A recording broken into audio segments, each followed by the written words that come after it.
The hero of this story appeared to be a common nerd who everyone bullied at school, but none of his classmates had any idea how skilled he really was at VR video games. In fact, he was the nerd king. When one of his bullies met our hero at a gaming tournament, he was simply destroyed and humiliated in the most brutal way. Besides sweet revenge, our hero's talent was noticed by a mysterious professor who invited him to an elite academy. Moreover, soon after that, the real and virtual world merged together. Who's the loser now? Let's find out. Our story starts with two guys battling it out in a virtual arena. The sword guy seems to be struggling while his opponent doesn't even have a scratch on him. He gets up and tries fighting back, but the masked man is just too quick. He slashes him in the blink of an eye, giving him no time to react. The crowd goes wild as the masked guy wins his fight without suffering a single hit. We learn that he is a high school student and his alias is Black Skull. All of this is taking place in the future where a virtual reality world called Interverse has changed the entire world. This new world has various themes that transcend beyond human fantasies. It didn't take long for Interverse to overtake all areas of life, and people started using it to do most of their real-life activities. It offered a lot of worlds, and among those worlds existed the world of the MMORPG game, Heroes of Time, aka HOT. In this world, players could act like heroes to experience a vast fantasy world. People from all parts of the world went crazy over this game, and it was the dream of many players to become pros in the core game of HOT. The scene changes to a high school where some students are discussing a recent tournament match. One of the students asks his friend how he can get good at the game. The friend looks uninterested, so he just tells him to dodge all attacks of his opponents and to hit the opponent with all of his attacks. This guy is Lee Hyun-jung. He is the same player named Black Skull who was introduced to us at the start. He is now in the finals of Planet Man, which is a streaming company that is organizing a spectator match in HOT. This guy is not only good at playing games, but also in sports and other stuff. He also comes from a rich family and considers himself handsome. My man out here is living life in easy mode. One of his friends says that it is no use asking for his advice, since he has too high of a synchronization rate. Synchro rate is the indicator of your synchronization with your virtual avatar. If a person has a 100% synchro rate, it would mean that they can experience 100% of the things in virtual reality that they would in the real world. Increasing your synchro rate by more than 100% allows you to sharpen your senses and slow down your perception of time in the VR world. His friend asks him if he really saw everything in slow motion during his fight. Hyun tries to act humble and says that he just feels things more sharply compared to the real world. His friend thinks that the world is unfair and some people are just bound to fail. As he says this, he looks down at the guy who he has been using as a chair all this time. This guy is the main character, by the way. The student grabs him by the head and orders him to balance well. His mother is in charge of the parent council, so even if he gets caught, he can simply tell them that they were both playing. Hyun kicks the chair boy, which causes both him and the friend to fall down. The student becomes furious while looking at the chair boy and asks him if he did it on purpose. Meanwhile, the rich kid looks down on him and calls him pathetic for being a loser. The protagonist starts crying as he looks for his glasses. The rich guy thinks that the world is a jungle. He believes that the strong have a right to walk over the weak. Even as the world advances and they get new forms of entertainment, he still finds nothing as enjoyable as looking down on the losers.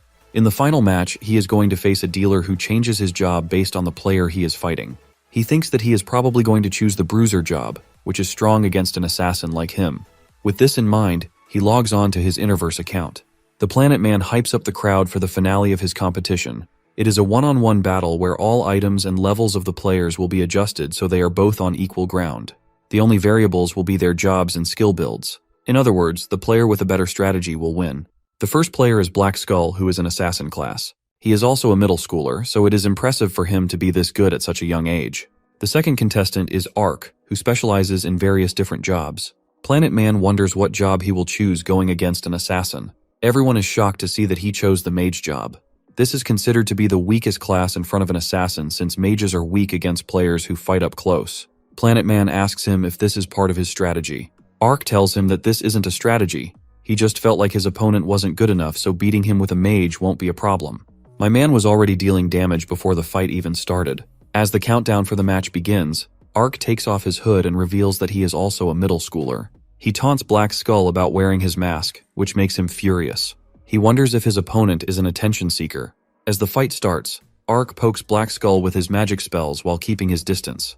Black Skull wants to teach him a lesson, so he dodges all of his spells and continues to close the distance. Ark seems to be getting worried and thinks about closing the distance even further so he can land his spells. His opponent thinks that he is a fool since he is getting closer against an assassin. He immediately uses his rear ambush skill to get behind Ark and attack him. However, the mage looks back at him and smiles. He reveals that it was a trap and immediately hits him with his spell. As he falls down on his knees, Ark asks him if he really thought that a dealer like him wouldn't know about an assassin's skill. He mocks him for losing to a mage while playing as an assassin. This makes Black Skull lose his mind, and he uses his ultimate skill. It allows him to disappear from sight. His next attack will reveal him while stunning his opponent. RK smiles and says that it is a bit unfair since he can't see or hear him. He reveals that he also has a skill prepared for him. He uses his ultimate skill called Energy Blast. It releases a slow-moving projectile that deals a huge amount of damage. The commentator can't believe that he is using a slow projectile against an opponent who can move at an incredible rate of speed. They are both in a situation where one attack can end them. The only thing that will decide the fight is whether Ark is able to react to Black Skull's invisibility attack. The assassin is still mad at the mage for humiliating him like this. He decides to increase his synchro rate and slow down the time. The Interverse system allows players to slow down their perception of time with the synchro rate. Some of them mention time almost stopping for them. As Black Skull goes in for the final blow, he increases his synchro rate to 210%. However, Ark shockingly dodges his attack and hits him with an energy blast. He looks at him with a smile and says back the same thing he said to him while he kicked him into a chair. Black Mask's eyes widen in shock as he hears these words, but Ark immediately blasts him with his ultimate. The match ends and he is logged out of Interverse. He throws his headset away and screams in anger, wondering who the player was. He is the chair guy and the protagonist of this story. He smiles as he thinks about the face Hyun will be making when he meets him in school. Somewhere else, a professor is looking at a list of players on his tablet. The professor looks at the synchro rate in shock and asks him if an illegal program has appeared in the game. He tells his assistant that he is going to meet that player himself, since he wants to find out if that level of synchronization is even possible. Hyun is kicking him non-stop and it seems like he is out of his mind. His friend says that he is like this because he lost the final yesterday. He wanted to be accepted into the academy by becoming famous in the amateur ranking. However, his no-hit record along with his undefeated title were both taken away in a single day. He also lost to a middle schooler, which meant that his opponent was probably of the same age as him. As Hyun continues kicking Noah, he wonders if he can really be the guy who defeated him. The protagonist apologizes and pretends to not know what he is getting punished for. This makes Hyun confused and he walks away thinking he can't possibly have lost to someone like him. After he leaves, our boy starts laughing since he knows he struck a chord with him by defeating him in the finals. He has been getting bullied by that guy from the day he was enrolled in school. Even with the rise of VR, the bullying never stopped. The protagonist was sick of losing in real life, so he tried going after his bully in the virtual world. He knows that he can't do much in real life, and it will continue to be like that. As his teacher calls out his roll number, she is shocked to see him in such a condition. However, she pretends to ignore it and continues with her lecture. The protagonist is angry at his teacher for not doing anything to help him. He knows that Hyun's family is well off and he has connections, so she can't really do much about it. He believes that reality is sickening and sees all of those bullies as some kind of monster. In the virtual world, he has no problem slaying these monsters, and he uses it to get rid of the stress. This also makes him much stronger in the game. In HOT, you can choose between 3 different classes. You can be a tanker, a dealer, and a support. You play a class and then pick the job within that class. Each job level increases individually, which makes it really hard to change classes later on. Noah plays a dealer class. He looks at his inventory and realizes that he has gathered a lot of gold.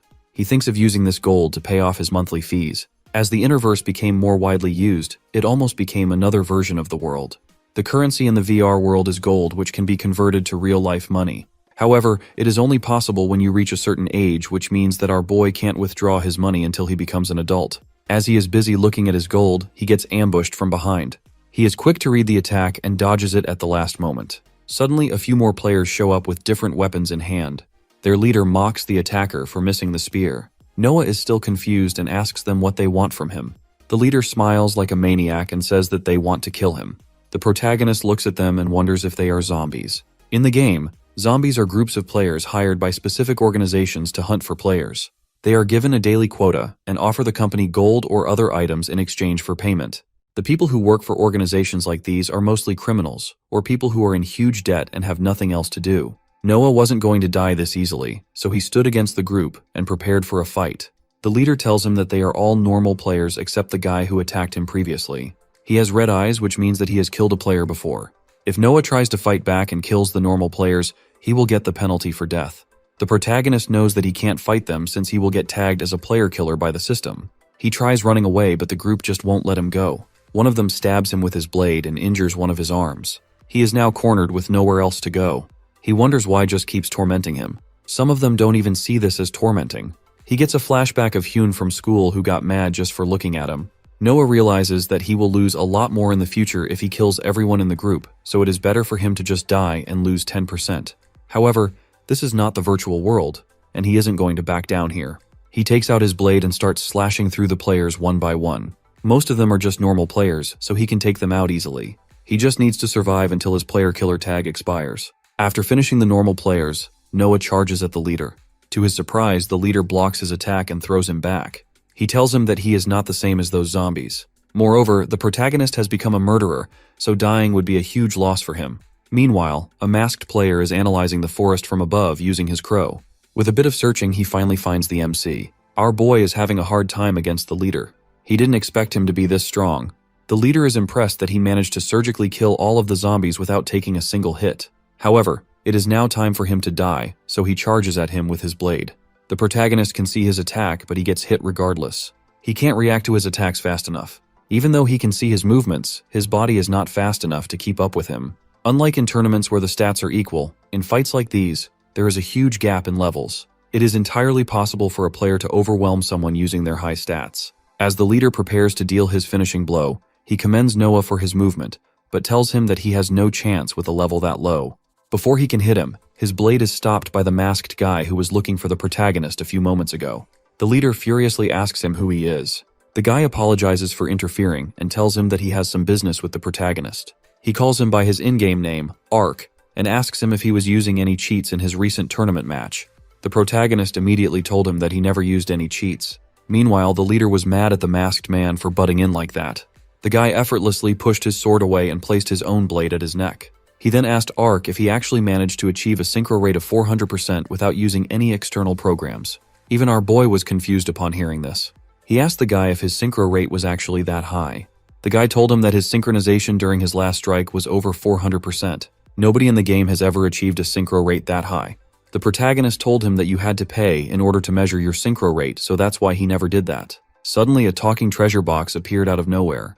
It was a mimic related to the Hot World's management, and it came to investigate a cheating report. The NPC told Ark that he was under suspicion of cheating and he had to perform his move once more. The protagonist shouted at the NPC to go after the player killer who was standing right in front of him. However, since that guy hadn't killed anyone yet, the NPC told him that no violations were detected. Instead, they were suspicious about him using banned software to increase his synchro rate, which may lead to his account getting permanently banned.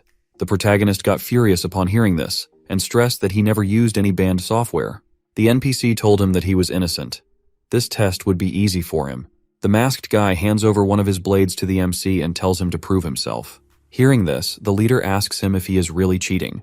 The masked guy gets out of his way and gives him full permission to attack Ark. The leader charges at him and tries to hit him, but the protagonist manages to block his attacks using his blade. He knew his synchro rate was a bit above average, but he never knew it was this high since he never measured it. As he is fighting the leader, he realizes that he is the first player in the world to have a synchro rate this high. The leader gets confused when he sees him laughing. Meanwhile, our boy has just realized that he is special. He decides to focus all of his energy on defending. He can't react after seeing the opponent's attack because it is too slow. Therefore, he tries to react even before he launches the attack by raising his senses to the highest level and reading the flow of his joint's motion.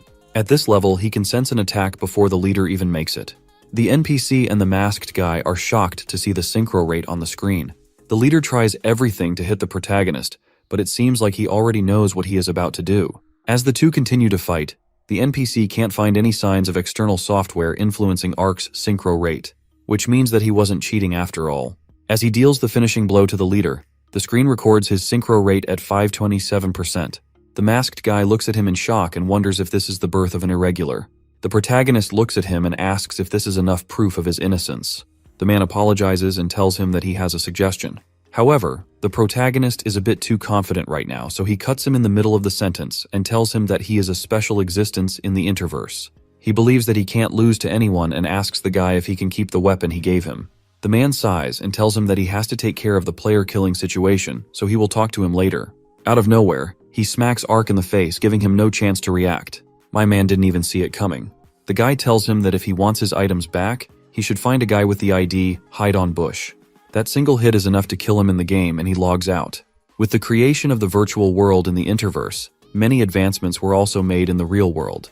The field of robotics saw a huge growth, and with time, robots with extremely advanced AI were implemented. These robots were able to replace the jobs of many people. It got to the point where robots were seen in every household. One of those robots was called T1, and he was the guardian of our protagonist ever since he was 10. The MC comes home while crying and covered with scratches. The robot's first reaction is anger, and it asks him what happened. Noah tells him that he has lost all of his items. After he explains the entire situation to T1, the robot scolds him for spending money in the VR cafe. It tells him that he has been saving on electricity bills by not charging his battery to the fullest. After the robot calms down, it suggests going to the guy named Hide on Bush for his items. Noah isn't sure if the guy will just give him back his items. The robot tells him to get down on his knees and beg the man if he has to. Our boy hasn't ever asked anyone for favors, so he asks the robot for help. The robot assures him that it will teach him the art of asking for favors by going through the data passed down to it from past generations. My man is about to learn the ancient art of bootlicking. He logs back onto the game and requests the man to give him back his items. His bowing form is a bit off, but he has the spirit. The man tells him to get back up since he is going to give him back his items, even without him bowing. However, he has some conditions. He initiates an interverse contract and tells him that he wants to ask him some questions. If the protagonist doesn't answer all of his questions honestly, he will simply drop his items. The contract helps to make sure that all the conditions of the deal are met and both parties are satisfied. Ark is fine with the contract since he also has some questions for the masked man. Hearing this, the guy adds another condition to the contract where the MC is also allowed to ask questions. After accepting the contract, he immediately gets his items back. The masked guy begins with the first question and asks him if he is really a middle schooler. Orc tries to find a way around the contract and answers no. The system detects his lie and all of his items are instantly taken away, including his clothes. The masked guy tells him that the system is able to read his brainwaves. This means that it is able to catch any type of lie. Hearing this, Arky confirms that he is in middle school.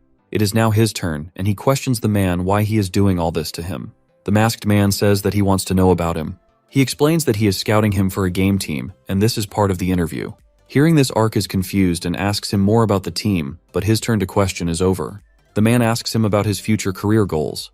The protagonist tells him that he simply wants to make a lot of money. He then questions him about the team. The man reveals that he is talking about the league team that will play in Fantasy Academy. Ark is shocked and wonders if the man is actually talking about the famous Fantasy Academy.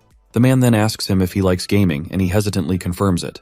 Ark begins to wonder if the man is actually from the Fantasy Academy. It is every gaming student's dream to enter that academy. He gets too deep in thought and asks the man if he can even get into that academy. The man tells him that he can get in as long as he thinks that he is suitable. He then asks the MC if he will ever back down when fighting against an enemy who is clearly stronger than him in every aspect. RK confidently says that he won't back up, but suddenly he starts thinking about Hyun and all those bullies. He knows that he won't give up, but for some reason, his answer feels like a lie to him. He looks down and tells the man that he was wrong. He doesn't want to engage in a fight where he can't win. However, if that isn't his last fight, he will try to improve himself to face that opponent.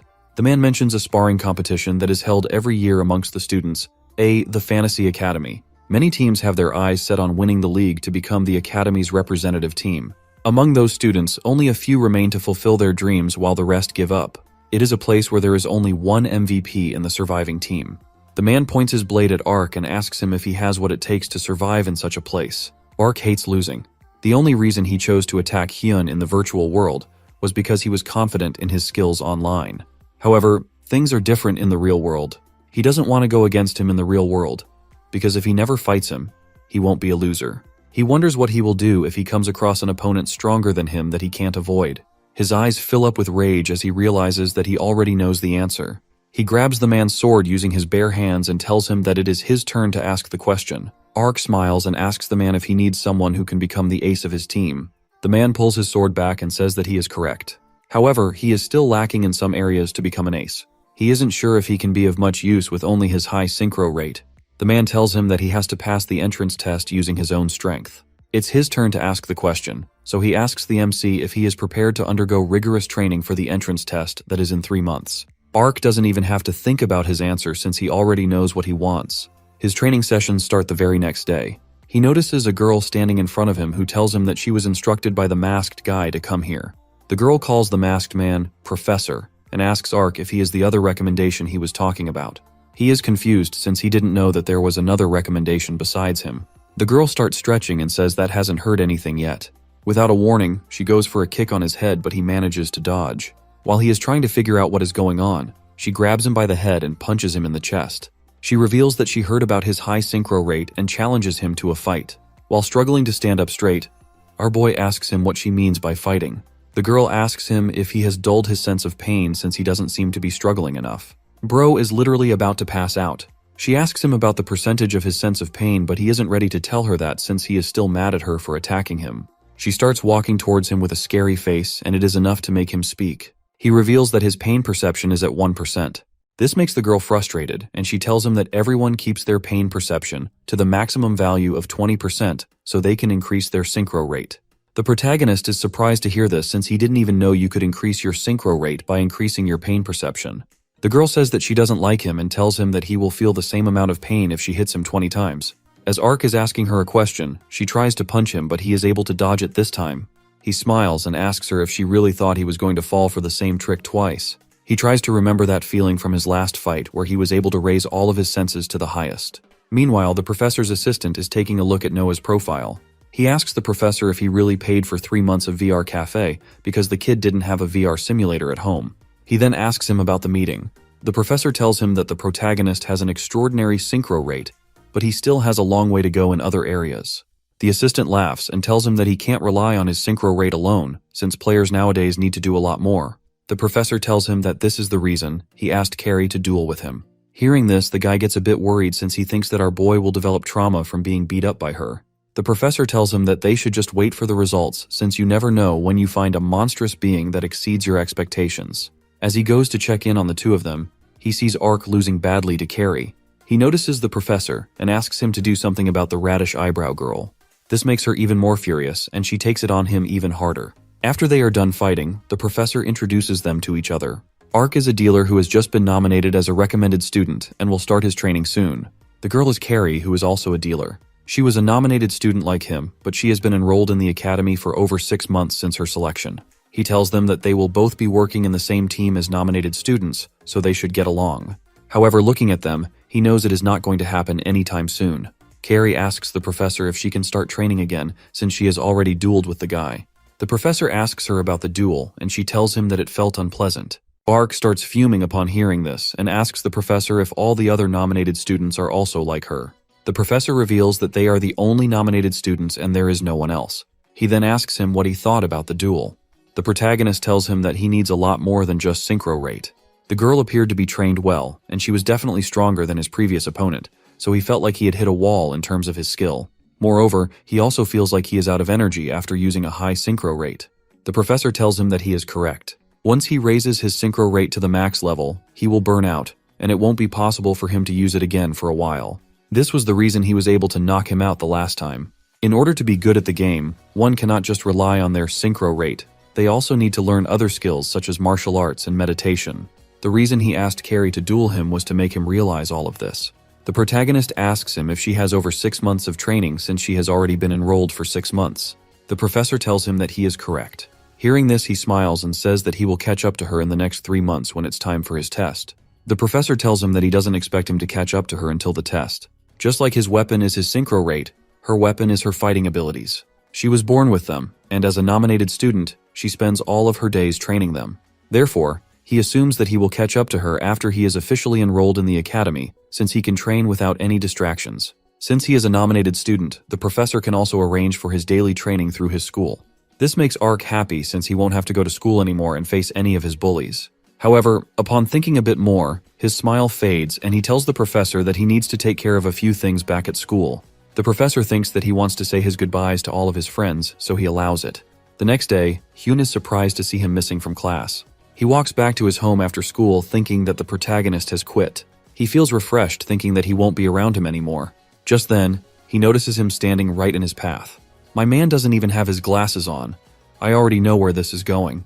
He looks Hyun in the eyes and asks him if he knows the guy who beat him up in the game. He gets in a fighting stance and claims that he is Ark. He wears glasses even though he doesn't have a prescription. The glasses are just part of his character. He wears them to hide behind a fake identity. He created this persona so he could go through school miserably while leaving his real identity to the VR character named Ark.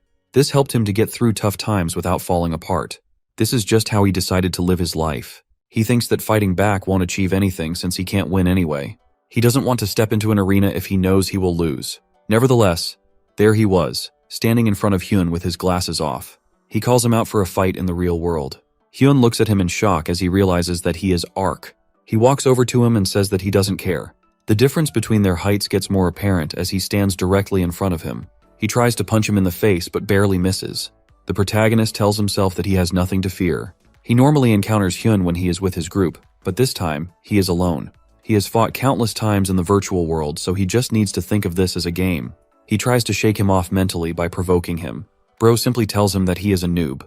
This is enough to make him lose his mind.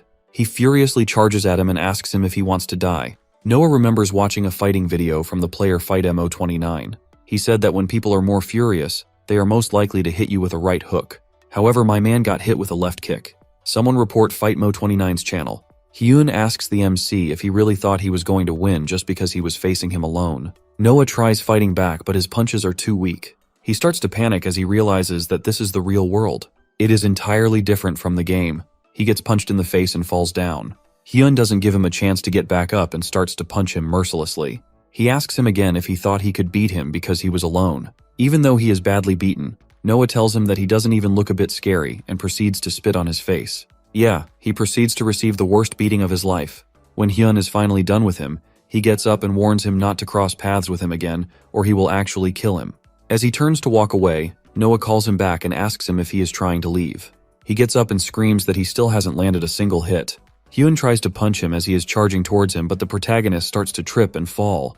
He wonders if he has taken too many hits since his legs won't move. He starts to think back to the question of the professor. This is the first time he has ever stood up against his bully.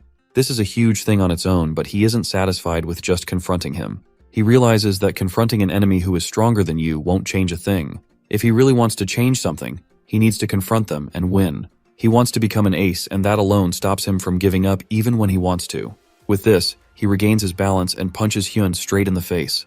Bro literally sends him flying a few feet back. He tries to defend himself, but realizes that the bully isn't getting up anytime soon. With tears in his eyes, he screams at the top of his lungs because this is the first time he has actually stood up for himself and won. He gets back home to the robot, who asks him if he had fun with his friends. The robot continues talking to him without even looking at him. When it finally turns to face him, he is shocked to see the boy completely covered in bruises. Noah tells him that he just fell down some stairs. With a huge smile on his face, he tells the robot that he destroyed those stairs. Later, he meets with the professor at a random inn inside the virtual world. The professor was surprised to see him back this quickly since he thought that it would take more than a week. He asks him if he said goodbye to his friends. RK punches the air and tells him that he greeted them perfectly. The professor starts by informing him about the admission test. The academy has 10 professors who are coaches to different teams. Each team consists of a minimum of 5 players, so they tend to recruit a lot more. However, this gave rise to a problem as certain teams had a huge number of players while others were lacking. To solve that, the academy had to take action, and the recommended students were suggested. The professors can each recommend 2 students for their team. A recommendation team assesses the talent of those players, and it serves as a roadblock for illicit admissions. In order to enter the academy, you have to receive a passing grade on that test. The professor tells him that he doesn't need to worry about the test. He simply needs to focus on his basics in addition to his synchro rate. He assures him that he will teach him everything in the period of 3 months. The training consisted of 4 parts. The first part consisted of lectures, which explained basic concepts about the VR world and the game itself. The second part was physical training in the real world. The professor believes that gaming requires physical strength and endurance. The third part is increasing his level by hunting monsters in the game. He has to adjust to a VR playtime of around 10 hours every day. Lastly, he has to spar with Carrie every day for 2 hours. He is not allowed to use his synchro rate during his sparring session. Our boy mostly gets the crap beaten out of him, but he is still learning. He knows that he needs another weapon aside from his synchro rate if he wants to fight with Carrie. Even if he can't win, he won't give up because he knows that as long as he keeps trying, the road will open up. 3 months later, it was time for his entrance exam. T1 checks on him as he packs all of his stuff. After he leaves for the test, he realizes how much he has grown up. It's been 5 years since the robot started looking after him. He looks at a picture of his parents and tells them that their son has a dream now. He is the same boy who used to cry all the time. The robot asks his parents to cheer him on for his test. Meanwhile, Noah barely manages to get on the train. It is a special train that doesn't stop from City E to City A. He starts getting nervous as he sits down since this is his first time moving to City A. It is the most advanced city in the country. He looks at his expensive train ticket and wonders what will happen if he fails the test and lets down the professor. He shrugs away all the negative thoughts and decides to have a bit more confidence in himself since he trained so hard. Suddenly he feels a ray of sunlight hitting his face. He looks out the window to be met with the most beautiful sunset he has ever seen. This makes him realize that this is the reality, and he is finally going to the academy. The train stops at the station and Noah is greeted by the assistant of the professor. He introduces himself as Kim and tells him that he will be his guide for the day. The city is visibly more developed and advanced than City E. The assistant shows the protagonist to his hotel, which looks quite fancy. He asks the assistant if he should really be receiving such treatment.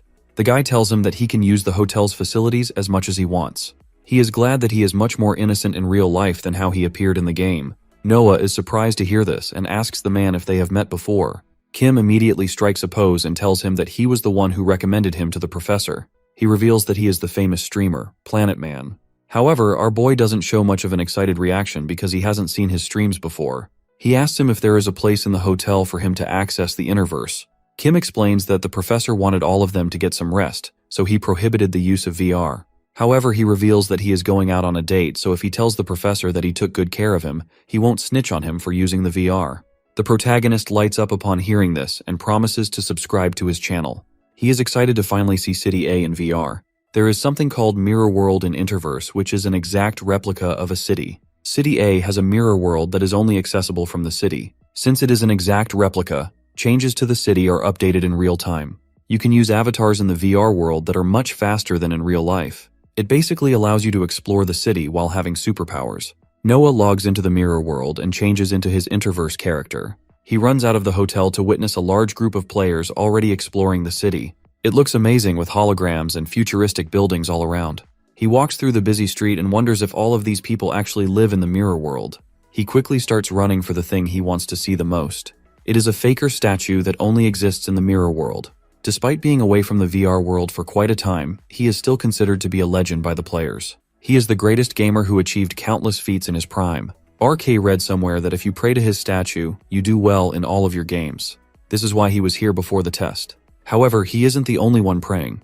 He notices Carrie praying to the statue on his left. The two quickly start arguing. He asks her if she is also praying because she is nervous. She calls him stupid and asks him not to include her with him. She then asks him if he is in the hotel VR room since the professor prohibited them from using VR. The MC tries to play it off and says that it is a secret. However, she knows he also got the same order from the professor since he is also a recommended student. RK gets frustrated and tells her that he is going to sightsee a bit. She asks him where he is going and he says that he wants to see the academy. Hearing this, she tells him not to go since he can't get into the academy. This doesn't sit well with our boy, and he asks her what she means by that. She says that she just wants him not to waste his time. He has been training non-stop for the past 3 months, so to hear that he can't go to the academy is like a punch in the face. During their training, he fought her 132 times and lost all the matches. He wasn't even able to land one solid hit on her. However, in all of these losses, his motivation never dwindled. Even outside of training, he kept using his mind and tried to come up with new ideas and strategies to defeat her. All that hard work was fun for him since she was a rival that he looked up to. He wanted to defeat her someday, and that's why her words landed so heavily on him. He suddenly charges at her and tells her that he won't keep losing to her forever. Carrie sees him coming and immediately gets into a fighting pose. As she is about to hit him, he activates his insane synchro rate and dodges her punch. She is surprised to see him launching a counterattack this fast. Before hitting her, he asked her to take back what she said, because he is going to pass the academy's test tomorrow. Carrie grabs his fist and asks him what he is talking about. She throws him to the ground, saying that she won't take her words back. She told him that he couldn't visit the academy in the mirror world because outsiders weren't allowed to go. Not gonna lie, she had me fooled too.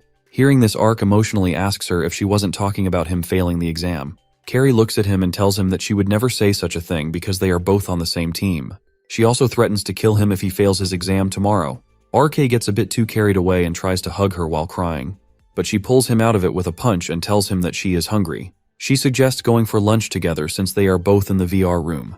RK quickly realizes that he has never seen her in real life. As he takes off his VR headset, he gets approached by a girl who asks him if he is Ark. My man is about to get catfished. He has always been curious about how she looked in real life. From what he knows, she is of the same age as him and is very talented. Moreover, she also has a high tendency for violence. Based on all the information he got about her in the past 3 months, he built an image of her in his mind. Why does she look like a JoJo character? However, she looks the exact opposite in real life. With a smile on her face, she asks him why he is so surprised. Bro still can't believe that she looks like a normal girl. She tells him that she is Carrie and assures him that she won't hit him in real life. Since they can't use their nicknames in the real world, she asks for his real name. She reveals that her real name is Lee Si-ah. Noah hesitantly tells her that he is Park Noah. The two of them go on lunch together and she just can't stop enjoying the food. The protagonist is a bit surprised to see her enjoying this much since it is not even anything fancy. While eating, she asks him where he is from. He reveals that he is from City E. Carrie tells him that they are both close to each other since she lives in City F. Noah is shocked to hear this since that city is known as the demonic realm. It is a city filled with crime and violence. He is surprised to learn that she is from a place like that. Out of nowhere, she asks him about the move he used on her earlier. She asks him if it was the result of his training on top of using his synchro rate. Noah tells her that he doesn't want to lose forever. He asks her how she became a recommended student. Carrie reveals that she once fought with the professor and he scouted her. The two of them met in the hot Colosseum. He cornered her and it felt like he could read all of her moves. She challenged him a few more times, but she still couldn't win. The MC realizes that the professor is amazing since he also knocked him out with a single hit. With a serious expression, Carrie tells him that she tried searching for him online, but she couldn't find a single trace of him. She hasn't even seen him in real life. This comes as a shock to the MC since she has been enrolled for 6 months. They both wonder what kind of a person he must be since he recommended them both to an academy where only the richest elites can attend. Meanwhile, the professor is sitting in a meeting called upon by the academy's director. It appears that the director is going to reveal the contents of the entrance exam. Everyone starts to speculate about the test. One of the professors calls out to Professor Lee and asks him if he managed to find any decent students for the admission recommendation. This guy is Professor Wisen. Professor Lee looks at him and speculates that he must have found some good talent since he asked him the question. The guy laughs and tells him that it is obvious as he has found someone truly exceptional. He is confident that his recommended student will come out on top this year. Professor Lee tells him that his students won't be easy to go against either. Professor Seiler has been silently listening in to their conversation, so he mocks the professor saying that his recommended students must probably be from the slums without any good family background. He thinks that students like that are bound to bring down the status of their academy. Professor Lee tells him that only allowing students from a particular social class to attend the academy is what's going to bring its downfall. He believes that talented people can be found in all sorts of environments. The students he chose may well be the pioneers of the new era. Professor Wisen agrees with him since the student he chose is from City F. Seiler is frustrated at the academy for hiring a professor who doesn't come from a high-class family. He thinks that the name of their academy will be ruined because of this. The academy director finally joins the meeting and apologizes for being late. He tells him that he is late because he came up with an interesting idea on his way to the meeting.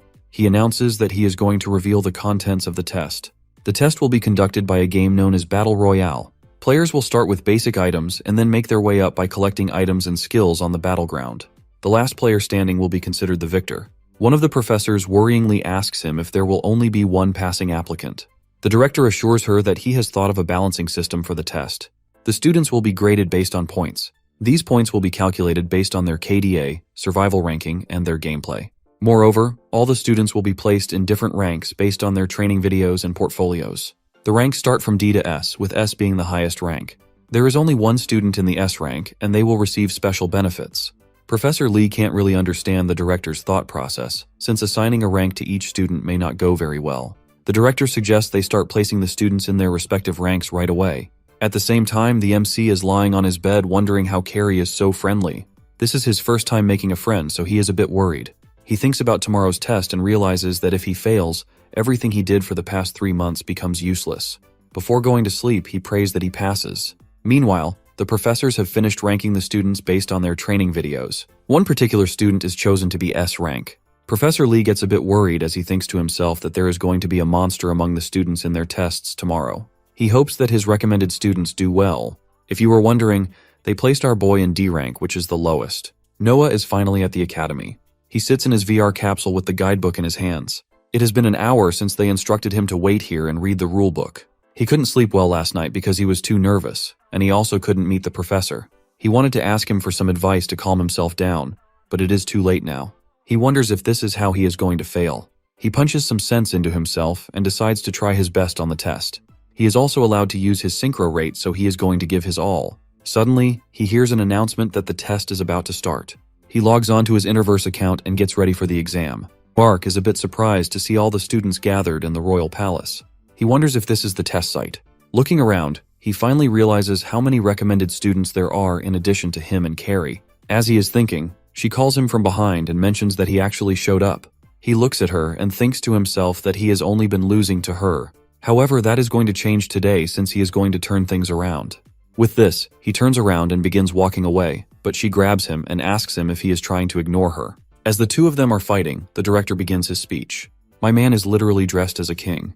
He introduces himself as Jimmy Fullhouse, the director of Seongyang Academy. He begins by yapping about them being recommended students and stuff. After a bit, he starts to explain the exam. It is going to be a battle royale where 20 students fight till there is only one player standing. The condition to win the test isn't to survive, but to prove to the academy that they are capable. However, there will still be benefits for the student who can survive till the end. One of the students raises his hand and asks the professor about the ranking system. He explains that it will be a core component of the test. All the students will start off with a specific rank from D to A. If a student kills an opponent that has a higher rank than them, they will steal their rank. However, the ranks will remain hidden until the first player dies. The director laughs as he reveals that they also have an S-ranked student among them. He tells them that they will receive different treatment in the academy based on their ranks, and the S-ranked players will be treated the best. A girl suddenly raises her hand and says that the students with the higher ranks may have an advantage from the start.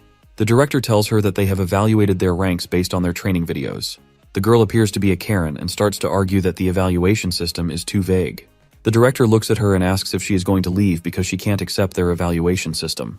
He reminds her that the Seongyang Academy is the best education facility where the best pro gamers are produced. The director tells her that a pro gamer is able to respond to the public's expectations calmly amidst unimaginable stress. He tells her to look behind her and see the difference between those who are meant to be stars and those who are not. She just has to prove herself as a player if she is unhappy with the rankings. After schooling the Karen, he announces the start of the exam. As all the students are teleported to the arena, Professor Lee watches his students with a smile and says that he will cheer for them. Ark is presented with a map and given the choice to land in any of the given locations. He has already read about it in the guidebook and decides to land in the forest. He is excited to land since this is a dream come true for him. However, he tries to hold his excitement and gets ready to collect some items. The best strategy to win a battle royale is to farm for items at the start of the game. This will allow the player to gain an upper hand on their opponent. There are a total of 10 areas and each of them gets destroyed after a specific amount of time. This means that it is impossible to farm for items later since parts of the map are destroyed. Considering all these factors, the MC has figured out the fastest route to getting all of the items that he needs. He finds steel panties from his first treasure box. In this game mode, it is essential to avoid players early on since it prevents you from farming items, and it will put you at a disadvantage at the later stage of the game. The map's radius is around 10 kilometers, so Ark is confident that he won't encounter any players during the first part of the game. My man is thinking all this with a player sitting 5 feet from him. Both the players almost die of a heart attack as they spot each other. It has only been 5 minutes and they have already encountered each other. Talk about being unlucky. The snowman guy Ark just encountered is named Ginus. The professors watch as the two players meet each other during the starting phase of the test. Professor Lee is a bit worried since he didn't expect Noah to be meeting an opponent after the first 5 minutes. Both players don't have a single item, so he expects them to fight for long since they don't have enough damage to quickly kill each other. However, their best decision would be to simply ignore the other player. Professor Bazin looks at Lee and tells him that they are both in a troubling situation since the snowman guy is his student. The academy director focuses on what is most fun. If both players avoid fighting and decide to evade each other, it might affect their grades. On the other hand, if they do end up fighting, it will definitely put them at a disadvantage later on. In this situation, the most logical course of action was to simply not fight. Both Ark and Ginus stand up and start walking towards each other. The professors wonder if they are going to fight. To their surprise, the players walk past each other like they can't see their opponent. They both pretend to not see each other so they don't have to fight. Professor Bison laughs while seeing this and says that they both got out of the situation since they were too scared to fight. Meanwhile, the director finds it boring. Battle Royale games have one common rule, and that is the sudden death system. As the game progresses, several areas are labeled as danger zones. It forces people to leave those areas and fight the other players. In the test, the danger zones are selected after the first 10 minutes of the game. After that, each area is selected as a danger zone every 5 minutes. Till now, 25 minutes have passed and 7 to 10 areas have been removed from the game. The players who fail to leave the danger zone are removed from the game. Still, there have been no battles in the game. All the students are trying to play it safe since all of their moves will directly affect their grades. As the other students were hiding, Carrie had been hunting for a player. She finally finds the trace of another player as she comes across a looted treasure box. She knows that everyone is still hiding since there has been a no-kill log notification. The box leads her deep into the labyrinth. Here another player is busy collecting loot. He picks up a legendary sword, which is the best item grade in the game according to the rulebook. This player is the lucky puncher, and just like his name, he thinks that luck is on his side. It has only been 30 minutes and he has already found items of unique grade and above. He is confident that he can easily win the game now. As he is busy flexing his new items, Carrie casually calls him out. She asks him if he purposefully hid himself so deep and challenges him to a fight. The guy gets even more excited since he considers this a test run for his new items. The two get into battle without even exchanging names. Carrie launches herself towards him without hesitation, which is a bit surprising for the man. He wonders if she doesn't understand the item difference between them, since it is a crucial aspect of the Battle Royale game format. He manages to break her sword with his blade, which is one of its abilities. However, he fails to finish Carrie off since she manages to dodge his next attack. The man is visibly shocked upon seeing such agile movements from her. She asks him if her weapon broke because of his blade's ability. She smiles and tells him that she will be taking his blade. The man gets annoyed and asks her if she can't understand what she has already lost. Even without a weapon, Carrie seems confident that she can win. She immediately changes her pose and jumps towards him. The man tries to attack, but she is just too quick. She grabs him while hovering over him and throws him to the wall. Before the man even has any chance to react, he sees a punch coming in his direction. He manages to move his head to the side, but the impact of the punch leaves a dent in the concrete wall. The man wonders how her punch can have so much destructive power. He starts accusing her of cheating and says that she didn't start with the same stats. Carrie tells him that it's just how the interverse avatars work. Their physical capabilities are a lot stronger than the real human body. And thanks to the physics engine, the game can translate the momentum of your strength pretty well. She hits him with the finishing blow while explaining how the engine allows the player to hit punches like this without cheating. My man got a lesson and a beating. After being defeated, the guy looks at her and asks if she is an S rank. However, she doesn't know that either, so she kicks him in the head to find out. Before she can even hit him, the kill notification suddenly pops up. She stops just short and wonders who it is. Meanwhile, the man silently tries to escape, but he can't go far as he is quickly eliminated. Carrie is a bit disappointed since she wanted to be the one to have the first kill. As she looks at the kill log notification, she is shocked to learn that the player who got the first kill is Ark. 10 minutes earlier, he was badly injured fighting another player. He is surrounded by volcanic lava which is radiating immense heat. Ark worryingly looks at the blue-haired player standing in front of him since he never expected to fight someone like him. After the first 10 minutes of the test, Ark found himself in the flaming mountain field. He couldn't really farm properly since he came across another opponent at the start of the test. It takes about 5 minutes to cross a field, so he is hoping not to come across another player. Just as he searches around, he finds a chest box. Inside finds a sword and a shield. It is not the best weapon, but it is still a rare grade, so he is happy. His shield has an active ability which causes it to shine for some time. If any opponent attacks him while the shield is shining, they will be stunned. After acquiring the shield, Ark decides to play a bit more aggressively. The next moment, he is standing in front of a player who seems to be stuck in a treasure box. Ark knows that the player is not dead since he still hasn't seen a kill log pop up. The player's avatar can't be bugged either since it is an official test from the academy, so bugs are highly unlikely. The most probable reason for the player's behavior is that something must have happened to him in real life. Ark wonders if he should alert the academy. However, as he tries to call out the player, he immediately sits down. The player turns his head towards him and says that he fell asleep for a few minutes. This comes across as a shock to the protagonist who wonders how someone can possibly sleep during a test. The guy tells him that he was farming, but the field was so warm that he fell asleep. He then takes out his sword and tells the MC that they should start fighting. Ark also takes out his sword and says that he won't go easy on the sleeping man. He wants to test out the results of his training. He has been learning martial arts during his training and he thinks that it made him much stronger. Ark believes that he can't possibly lose to a player who sleeps during a test. Bro is about to find out the hard way. The blue-haired guy effortlessly blocks his attack using the handle of his sword. It appears that this is also one of Professor Vazen's students. He tells Professor Lee that he is unlucky since his student met Han. He is the incredible genius he met in City F. His official rank is D, which the professor claims is only due to his own laziness. He denied filming videos of his practice, so he is more like a secret weapon. As Han takes out his sword, he remembers his professor's words that the test is going to be fun. But judging from his opponent, he thinks that his professor lied to him. RK can clearly notice that something within that player has changed. His movements are now fluid and super quick. He remembers the stun skill of his shield and immediately holds it in front. However, Han stops right before attacking and says that he can feel the change in his rhythm. He suspects that the protagonist is hiding something, so, instead of attacking the shield, he slashes him on the leg. Immediately after slashing him, he throws him back with a powerful kick. The protagonist has no idea how he found out about his shield skill. Professor Weizen explains that the synchro rate mechanic of the interverse allows players to experience sensations that they won't experience normally. Normally, players would only experience time slowing down. He explains that he was curious about this mechanic and always wondered if there was a way to increase your synchro rate. During that time, he heard a rumor about a boy who was experiencing an unusual phenomenon. In order to investigate, he traveled to City F and met with Han. The boy told him that he could even hear the heartbeats of his opponents when he increased his synchro rate. It allows him to pick up on even the minute changes in their expressions and predict their next move. Professor Weizen claims that his student will never lose a mental battle because he already knows what his opponent is about to do. It's almost like playing poker while reading your opponent's hand. Hearing this, Professor Lee looks back at him with a smile and says that he isn't the only one who has a secret weapon. Ark is now on the verge of collapsing. He knows that his opponent is incredibly strong. Hans immediately notices that the protagonist's heart rate is increasing. He knows that it isn't due to nervousness, it is something else. Our boy is getting excited since he finally got a real challenge. He knows that getting into the academy isn't going to be easy. He tells Han that he had a synchro rate limit when he was training. The guy ignores him and charges straight towards him.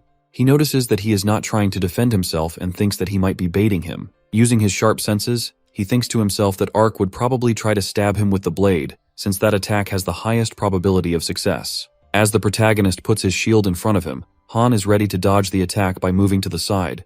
However, instead of stabbing, the MC moves his shield to the side. The guy backs off and tries to hit him again, but he pushes his shield forward once more. Every time he tries to hit him, he puts his shield in front of the attack almost as if he already knows where the attack is coming from. The professor smiles as he sees this and thinks to himself that Noah is only at rank D since his synchro rate has not been revealed yet. However, he is sure that it will someday come to light. Han wonders why he can't seem to hit him when he could definitely see many openings in his defense. Every time he tries to use an opening, Ark puts his shield in front at the last moment. He knows that he can't be creating those openings intentionally, so the other explanation is that he is blocking his attacks by reacting instantly. This impresses him a bit and he exchanges names with the protagonist. He tells him that he is quite skilled, and it has been some time since he found something more enjoyable than sleeping. Ark nervously laughs, wondering if that was a compliment or an insult. Han makes a serious expression and says that he doesn't want to lose, so he is going to give it his all. The next moment he vanishes into thick smoke. Now Ark can't see him and he wonders if he ran away. Han suddenly appears behind him and tells him that he didn't run away. He slashes him from the back and disappears again. Arky panics and starts swinging his sword in all directions. Han can find him even in the smoke since his synchro rate allows him to hear all of his movements. The protagonist realizes that he needs to get out of the smoke since staying inside puts him at a disadvantage. As he moves, he gets hit with a magma explosion and falls down. He realizes that he can't move since he is surrounded by magma craters. However, he can't stay inside the smoke since his opponent has the upper hand. He gets up and decides to stay calm. He knows that the smoke will dissipate over time and his shield's cooldown is also finished. Once the smoke clears, he can use his shield to win. In order to react to Han's speed, he needs to increase his synchro rate. During his training, the professor taught him a way to use his synchro rate on command. He explained that he needed to set up a trigger like an action that would activate his synchro rate. RK realizes that he breathes out every time he uses his synchro rate, which is probably his trigger. The professor suggests that he should stop using his synchro rate when he stops his breathing. This is going to be his trigger for stopping.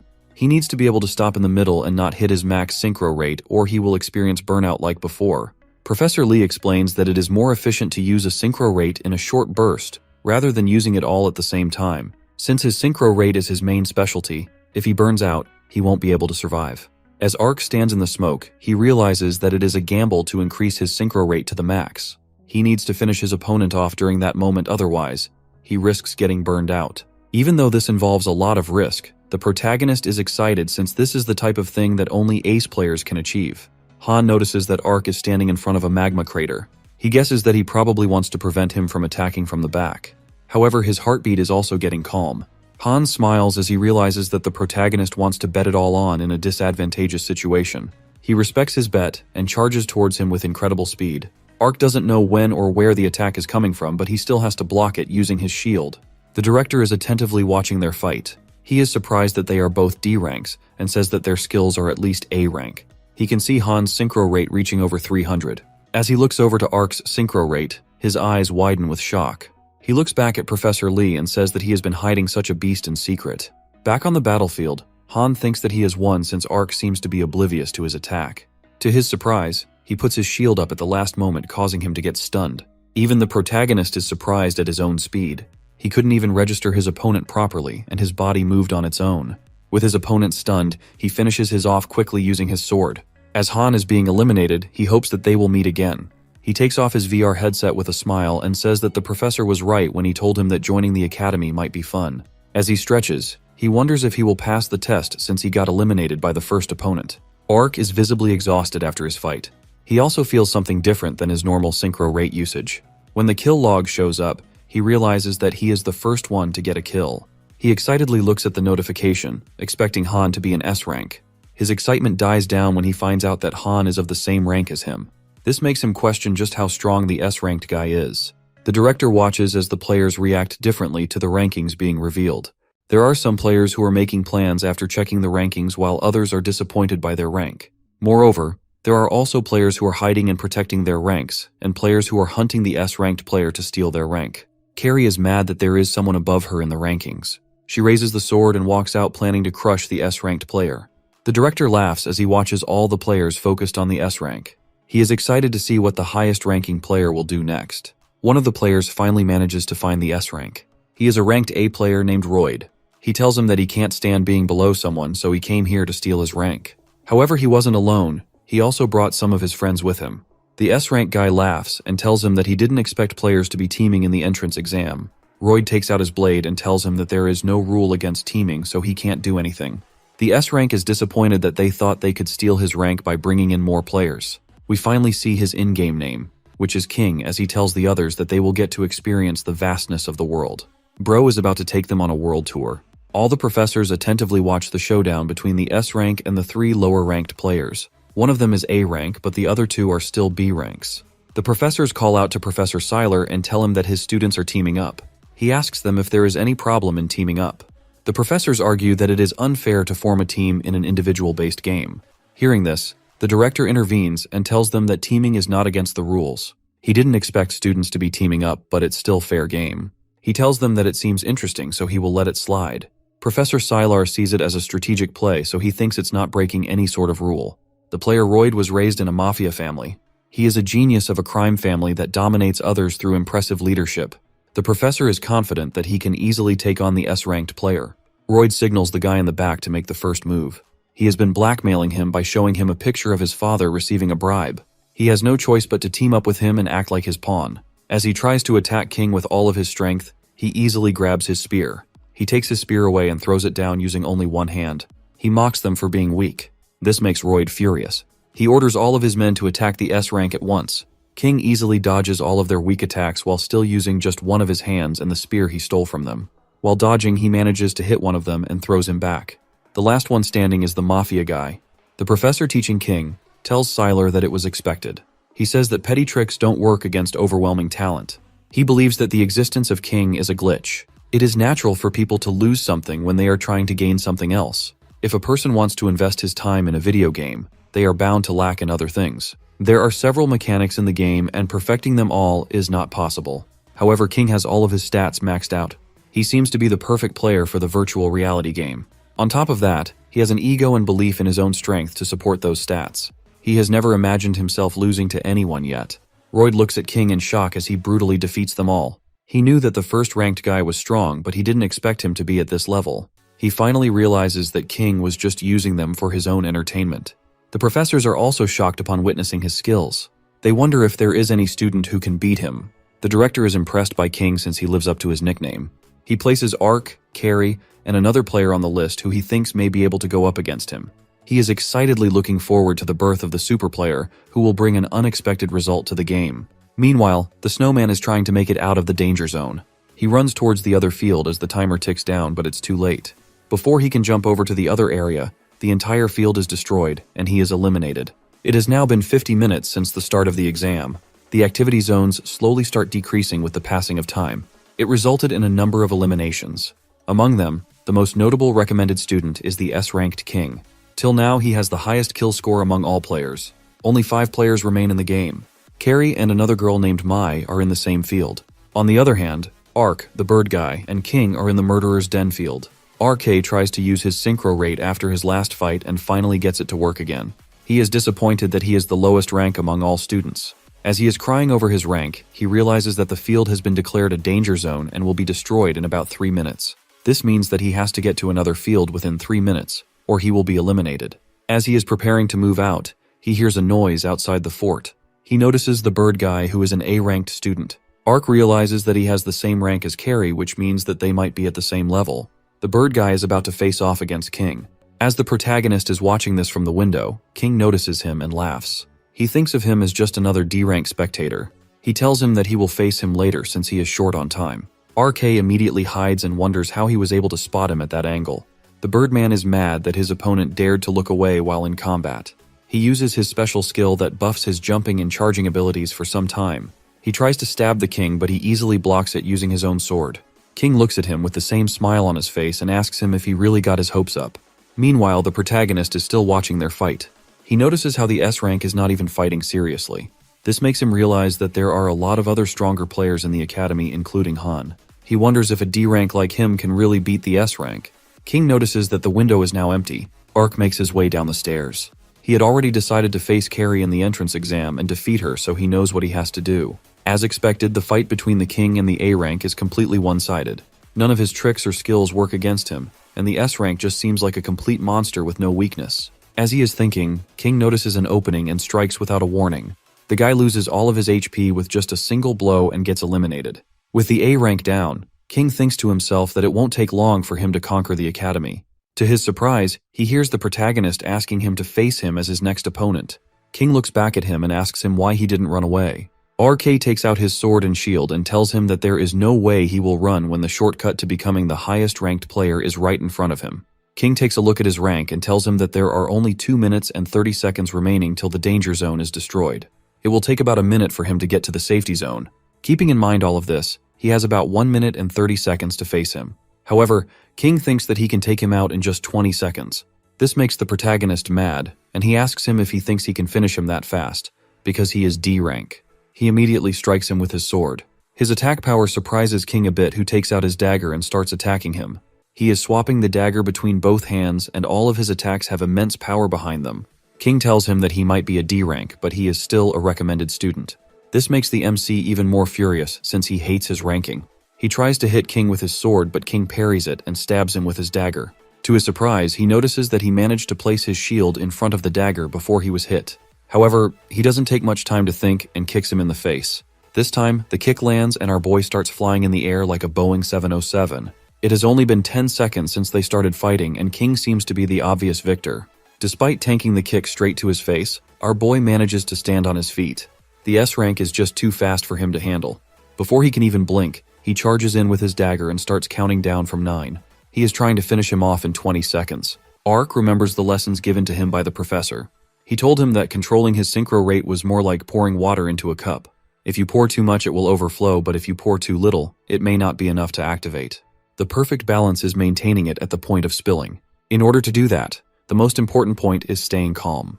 If a player manages to remain calm, they can increase their synchro rate up to several times. As King goes in to attack him, he puts his shield in front and stuns him due to the shield's skill. He then goes in to attack him, but King uses an item and wakes himself up.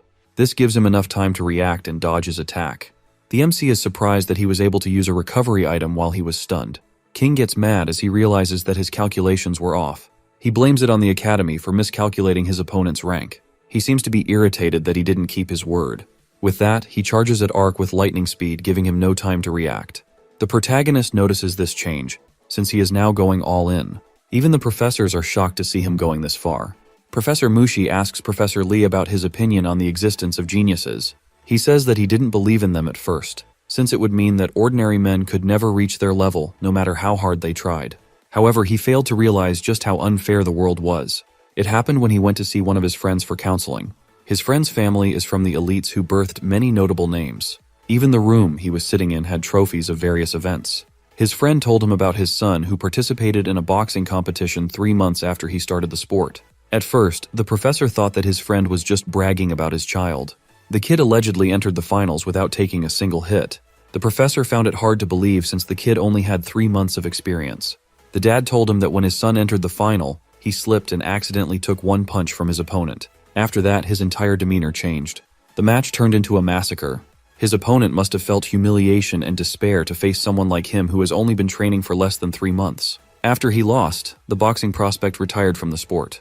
The professor's friend continued telling him more stories after that, and the professor continued to listen. When his friend finished his stories, he was beyond words. All the trophies on the wall were from his 16-year-old son.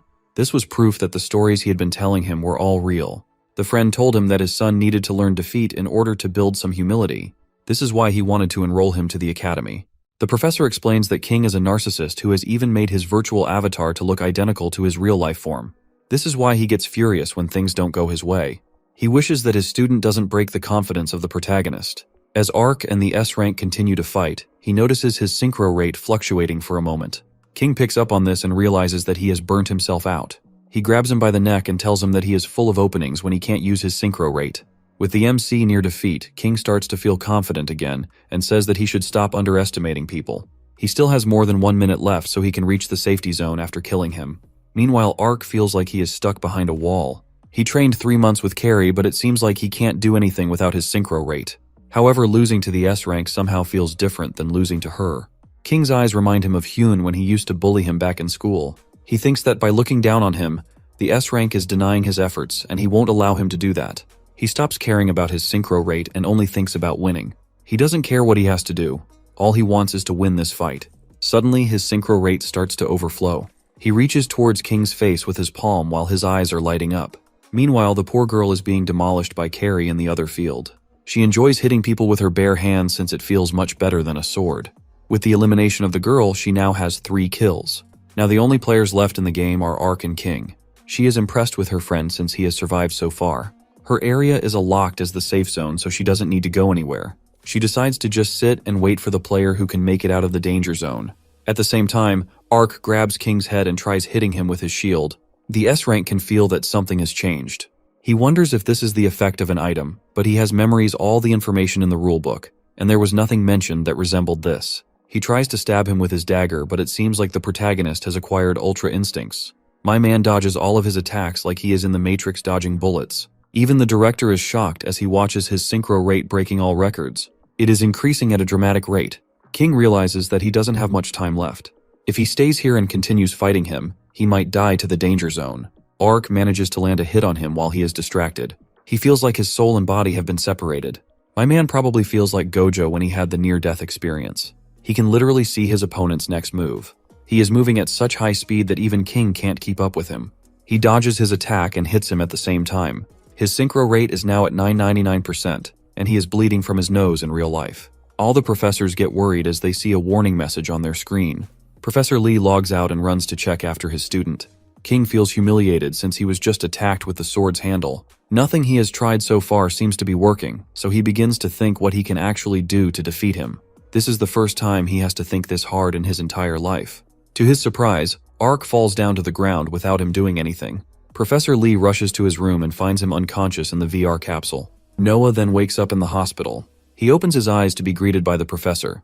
He explains to him that he was transferred to the hospital after he went into a shock while playing the game in Interverse. The protagonist hasn't seen the professor in person yet, so he wonders if that is the doctor. He thinks back to the test and says that he failed. He is annoyed since he wanted to settle the score with Carrie. Hearing this, the professor feels a bit relieved since his body appears to be fine.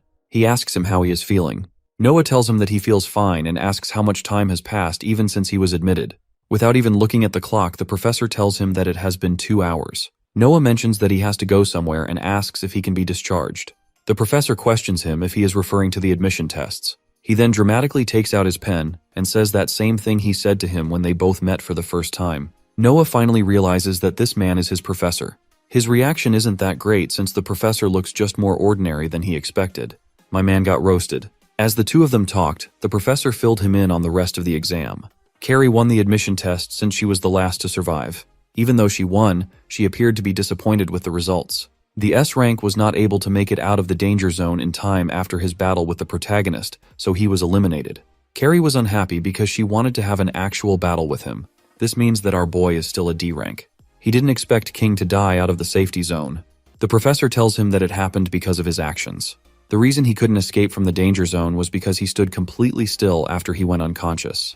The professor thinks that he left a great impact on King. He denied the rank given to him more than anyone else and was the most unexpected student. Before leaving, he also congratulated him on passing the test. He tells him that all of the professors have agreed on passing him. As Noah starts to scream in excitement, the professor tells him that he can't use his synchro rate anymore. Bro literally has one good thing about him and they take it away. 1 month later, at the graduation ceremony of Noah's school, a bunch of girls gather around Hyun and ask him if he is really getting admitted to the Fantasy Academy. They can't believe that someone from their class is being admitted to such a famous academy. He shows them his admission form to flex a bit more. As he is trying to show off, he notices Noah approaching him. He looks at him with a smile and shows them his own admission form. The girls are more impressed by him since he got admitted as a recommended student. The protagonist is holding his laughter upon seeing the bully get this mad. The girls ask him if he has a cold since his face is turning red all of a sudden. To our boy, this is the start of a new life. This new terms represents the end of his suffering and the beginning of his new life, and he is trying to see it all in a positive manner. However, beginning a new life also means saying goodbye to his old one. His robot silently watches TV as he packs all of his stuff to leave. Noah notices this and wonders why it hasn't said anything. It is a rule for the academy students to only use the dormitory within the academy. They are restricted to bring in their own robots to school, so he has to leave T1 behind. The robot was so happy when it heard that he got admitted, but he may be sad now that he has to leave. While packing his stuff, he tells the robot that he will do his best on his own and come back safe. He also assures it that he will be paying all of the bills on time so it doesn't need to worry about anything. He immediately became friends with the robot when his dad bought it for him 10 years ago. The two of them basically grew up together, and the robot stayed with him even after his dad disappeared and his mom got sick. T1 was all the family he had felt. He hugs the robot while shedding tears and promises that he will be back as an adult in 3 years. Even after hearing all of this, the robot stays silent. Noah realizes that it is not moving at all. As he jumps to the worst conclusion, he hears the voice of his robot, laughing at his acting. It has transferred all of its data on his phone so he can take it with him. Noah is still mad at the robot since it played such a prank on him. The day finally comes and all the students line up outside the dormitory building of the gamer department in Fantasy Academy Day. The superintendent informs them that it is time for them to go inside since it is already 5 p.m. He is a muscular guy who appears to be quite strict judging from his facial expressions. He explains that as long as they all behave and follow the rules, there will be no need for him to step in. The students are told that they need to use their interverse names once they enter the academy. They will also receive different facilities and benefits based on their ranks. The students will be able to increase their rank during semester exams and their marks. Meanwhile, the general students are assigned rooms through their contacts. Hyun doesn't like that the recommended students are getting special treatment, especially since his nemesis, Noah, is among those students. James calls out to the recommended students and tells them to arrange themselves according to their ranks. He then calls out to Carrie and tells her that they will increase her rank by 1 since she was the winner of the entrance exam. She is now at S rank. All the students are surprised to see her in the S rank. She stands alongside King and tells him that she is curious about his skills. However, he just ignores her and walks away. Noah looks at this and wonders why he is making such a serious face. He has decided not to become a pushover this time. The students standing close to him feel better that there is someone among the recommended students who is lower rank than them. To everyone's surprise, King walks straight over to the protagonist and stands in front of him. All the students wonder what he is doing with a D-rank group. He gets closer to Ark and tells him that he will win next time. Meanwhile, our boy can't believe that the S-rank thinks he lost to him. King is considered to be the greatest prospect among all the academy recommended students. He had killed a total of 8 players in the test, and showed an overwhelming performance by finishing off 2/5 of the students by himself. Even his words were enough to get the attention of all the players in the academy. Everyone stared at Ark when King confronted him. King looks him in the eye and admits that he felt a sense of loss from their battle. All the players are shocked that the protagonist was the one who beat King. Han is also standing among the players, but he is just excited to finally see Ark in real life. King gets even more intimidating when the protagonist doesn't reply. He asks him if he is trying to ignore him. The MC realizes that King is mad, so he tries to console him for now. He smiles and tells him that he must have been in a bad condition during the fight. This makes King even more furious since he was on his best that day. As the argument begins to get heated, the muscular superintendent steps in. He orders King to go back and not cause any more trouble, or else he will be punished. Hearing this, King leaves, and the protagonist is left there thinking that his new school life already seems like a mess. It is now time for them to move to their dorm rooms. Ark is joyful to see his new room, even thought it looks pretty ordinary. He was a D rank, so it was expected for them to give him such a room. In his room, he is greeted by a blue-haired guy who turns out to be Han. He asks him if he remembers him since they both met during the test. RK knows him as the guy who is good at the game, even when he is sleeping. Han takes it as a compliment and reveals that he was frustrated when he lost to him. He yawns and tells him that he will definitely win if they fight again. After the short introduction, he reveals that he wants to be friends with him. Noah excitedly accepts, since this is the first time someone has asked him to be their friend. Later, him and Carrie walk along with assistant Kim. He asks them about their rooms. Ark tells him that his room seems just like a dorm room since the bed was pretty hard and it was small. On the other hand, Carrie thinks that her bed was too wide and she couldn't get used to the luxurious room. She felt better sleeping on the floor since her bed was too soft. Noah is shocked to learn the difference in treatment between different ranks. He asks the assistant where they are going. Kim explains that they are going to meet their other team members. The team name is Unkillable Demon Kings, or UDK for short. Kim finally leads them to the Academy's training center, which is filled with Interverse capsules. It is here that they meet their teammates.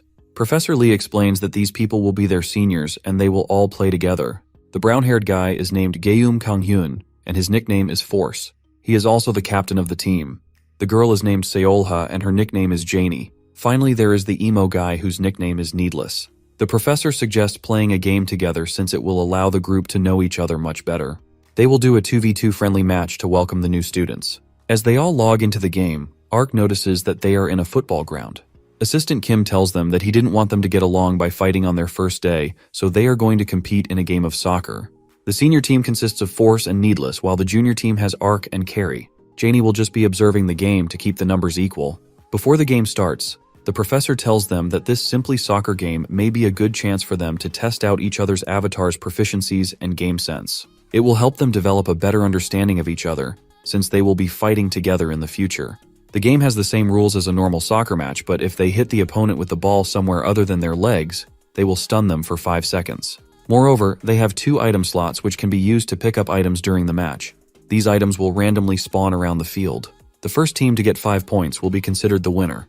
As soon as the game starts, Carrie gets into combat mode. She tells Ark that ever since she got enrolled into the academy, she hasn't thought about losing to anyone, and that includes him and their seniors as well. She looks at him and tells him to go for the win. Ark smiles back and says that he has no plans to lose. Meanwhile, the seniors can hear all of this. Needless tells the captain that Carrie was the first in her entrance exam. He makes a serious expression and says that they need to bring her down a few levels. Janie asks the professor who he thinks is going to win.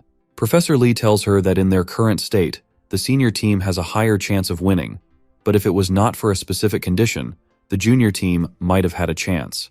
The game finally starts and Force wants to show off a little in front of his juniors. To his surprise, Carrie is already reaching for the ball. She launches herself into the air and kicks the ball towards the goal. The ball is going faster than a bullet, and its trajectory also seems to the good. Carrie is confident that she will score the first goal. Surprisingly, a robot stops the ball before it can go inside the goalpost. Both Carrie and Ark are surprised since they don't know what is happening. Meanwhile, Needless is sweating on the ground since he just managed to save their goal. When she hit the ball, he went for the item and used a goalie to defend the goal. Needless is also an S or diamond rank like Carrie. He looks at them and says that it was too early for them to score a goal. Force can't help but be impressed by his teammate. He picks him up and starts shaking him in excitement. The professor also watches him with a smile as he realizes that instead of being startled by Carrie's actions, he remained calm and went for the item instead. He knew that she was going to get the ball, so he looked around and found out the quickest way to reach the item. On top of that, he sped himself up using the 2x speed item and slid to make it to the goalie. He made all of these decisions instantly. The junior team is now starting to get worried. They both decide to choose their targets. Carrie goes for Needless while Ark tries to get Force. As the round resumes, Force tells them that it's his time to show off. He skillfully dribbles the ball and manages to get it past Ark without a problem. He looks back and tells him that he regularly plays soccer. Carrie is getting mad at Ark and tells him to chase. He tries to chase, but it's futile since Force can read all of his moves. He finally kicks the ball off and it goes straight into the goalpost. The senior team is now up 1-0. It is revealed that Force is in platinum rank. Carrie gets mad since their opponents just got their first goal. She yells at Ark to get up and assures him that they will make the game even soon. He knows that he could have blocked the goal if he was allowed to use his synchro rate. He looks at the professor for approval, but the professor signals him to remind him that he is not allowed to use it. He knew that he couldn't get into the academy with just his synchro rate alone. This is why he has worked hard to create a new weapon. With that, he tries to take the ball, but Needless immediately snatches it and runs it towards their goal. The game is now 2-0. The rest of the rounds also pass out in a similar fashion where the seniors manage to outplay Ark and Carrie is just yelling at him. The protagonist realizes just how weak he is without his synchro rate. He knows that he has no choice but to use it. The professor notices this and immediately calls them out to stop the game. He tells them that it was enough for a mock match. Force looks at his two juniors and notices that they are both frustrated upon losing. This means that they are both competitive. He tells them that it is okay to feel like this after a game. He then gives them some feedback from their match. Force first mentions Ark and says that his nervousness was understandable, but he can't win by just bumbling around. He thinks that he lacks experience. On the other hand, Carrie needs to stop blaming her teammates when they are in a disadvantageous situation. He reveals that their team is aiming to win the Academy internal tournament, so they need to get much stronger. Hearing this, Carrie gets excited and asks him if they are really aiming for first place. She thinks that they are the top-ranked team in the Academy. Force dramatically reveals that they were in 10th place in last year's tournament. Carrie knows that there were only 10 teams competing in that tournament, which means that their team was ranked last. In all of this, the professor can see that Ark still looks visibly upset. Later, the protagonist lay in his bed thinking. The robot asks him what is worrying him so much. He sighs and says that he is just wondering if things are going to be okay as he is not allowed to use his synchro rate. The professor explained to him that his synchro rate fluctuations were just too drastic. The first time he met him, his synchro rate was at 300%, but now it had reached over 999%. The only reason the screen showed it as 999% was because it went over the maximum limit. This is also the reason he was overloaded. The professor thought that it was dangerous for him to use his synchro rate since it was so unstable. Hearing this, Ark asked him how he was supposed to compete without his specialty. The professor revealed to him that Carrie's synchro rate was only at 103%, which meant that she was barely even using it. However, she did not make it as an excuse for her weakness. He told him that he was not banned from using it forever. He just had to stop till they figure out how to control it properly. They had a lot of professors in the academy who were well versed with synchro rate, so he assured him that he had nothing to worry about. He should use this time and find a new specialty. Ark is stressed since he is not good at anything else. He is not as athletic as Carrie, nor as proficient as Force. He also doesn't have Needless's situational judgment skills. However, he is still willing to take on the challenge and improve himself. We move on to the first class of the session where Professor Sora is teaching PE and practical martial arts. She starts by asking the students if they slept well. RK can't help but look around the class since he is nervous. He notices Han sleeping in the class, which makes him a bit relieved since he has his friend in the class. The academy classes are divided into real-life classes and interverse classes. In the real world, they learn about VR theory as well as mental and physical discipline. On the other hand, in the interverse they train and practice strategies. This is his first class, so Ark is wondering what the professor will teach them. The professor tells them that they will be doing a simple fitness test since it is their first class. Since they spend most of their time in the VR world, it is essential for them to take care of their health. All of the students head into the academy's hologram gym. The first test is a reaction test where the students have hit holograms. The second test is a standard strength test, and then lastly, they have the endurance test. RK manages to do average on all of the tests. After the test, he finds Han sleeping and asks him how his test went. He tells him that he was sleepy, so he didn't really give it his all. However, my man literally hit close to the highest scores in every test. Don't let this man get a full night's sleep or he will destroy everyone. Ark then notices someone taking the test. He looks to notice Carrie as she gets a perfect score in all of the 3 tests. This makes her think that she is in the first place. Ark asks Han if he knows her. He tells her that she is famous in F City. It is a city filled with crime and abandoned children. In that chaotic city, a band of those children got together and formed a group. Carrie is the leader of that group. Ark can't believe that she has had such a hurtful past. As she starts walking towards him, he panics and formally congratulates her on her test scores. As the two of them sit together after the test, she tells him that there are a total of 10 teams participating in the tournament. Most of these teams have as little as 20 and as many as 50 people, so they are divided into primary and secondary teams. On the other hand, their team doesn't even have a substitute, and they barely manage to fulfill the minimum members required to compete. Their team was also ranked last the previous year. She asks him if he thinks that their team may have some problems. Janie and Needless find Force exercising in the training room. Needless to ask him what he thinks about the new guys joining their team. The guy looks back and tells him that Carrie has elite athleticism, even though she is a bit rough. On the other hand, Ark is lacking, but he is persistent, so he expects the most amount of growth from him. Needless to tell him that he is not asking him about their skills. He explains that their faces looked dejected when they heard of the team's last year tournament results. He fears that they might quit and suggests looking for some normal admittance students before it is too late. If they fail to do that, they might face the same situation as last year. Force asks him to trust the professor's decision since he was the one who chose them. Janie walks away in worry and wonders if she should talk to the professor about it. As she is walking, she notices Carrie through the window. It appears that she is talking to someone. The guy she is talking to is Matthew from Elemental Viper. The man offers Carrie a position in their team since she came on top in the entrance exam. Even though she is a recommended student, she is allowed to switch teams. However, if she does, she won't be allowed to compete for the next year. The guy tells her that her team is full of losers, so it is best for her to join their team as they came second last year. He also promises to help her financially. Hearing this, Carrie begins to think. Meanwhile, Janie watches all of this from the window and wonders if she is actually going to switch teams.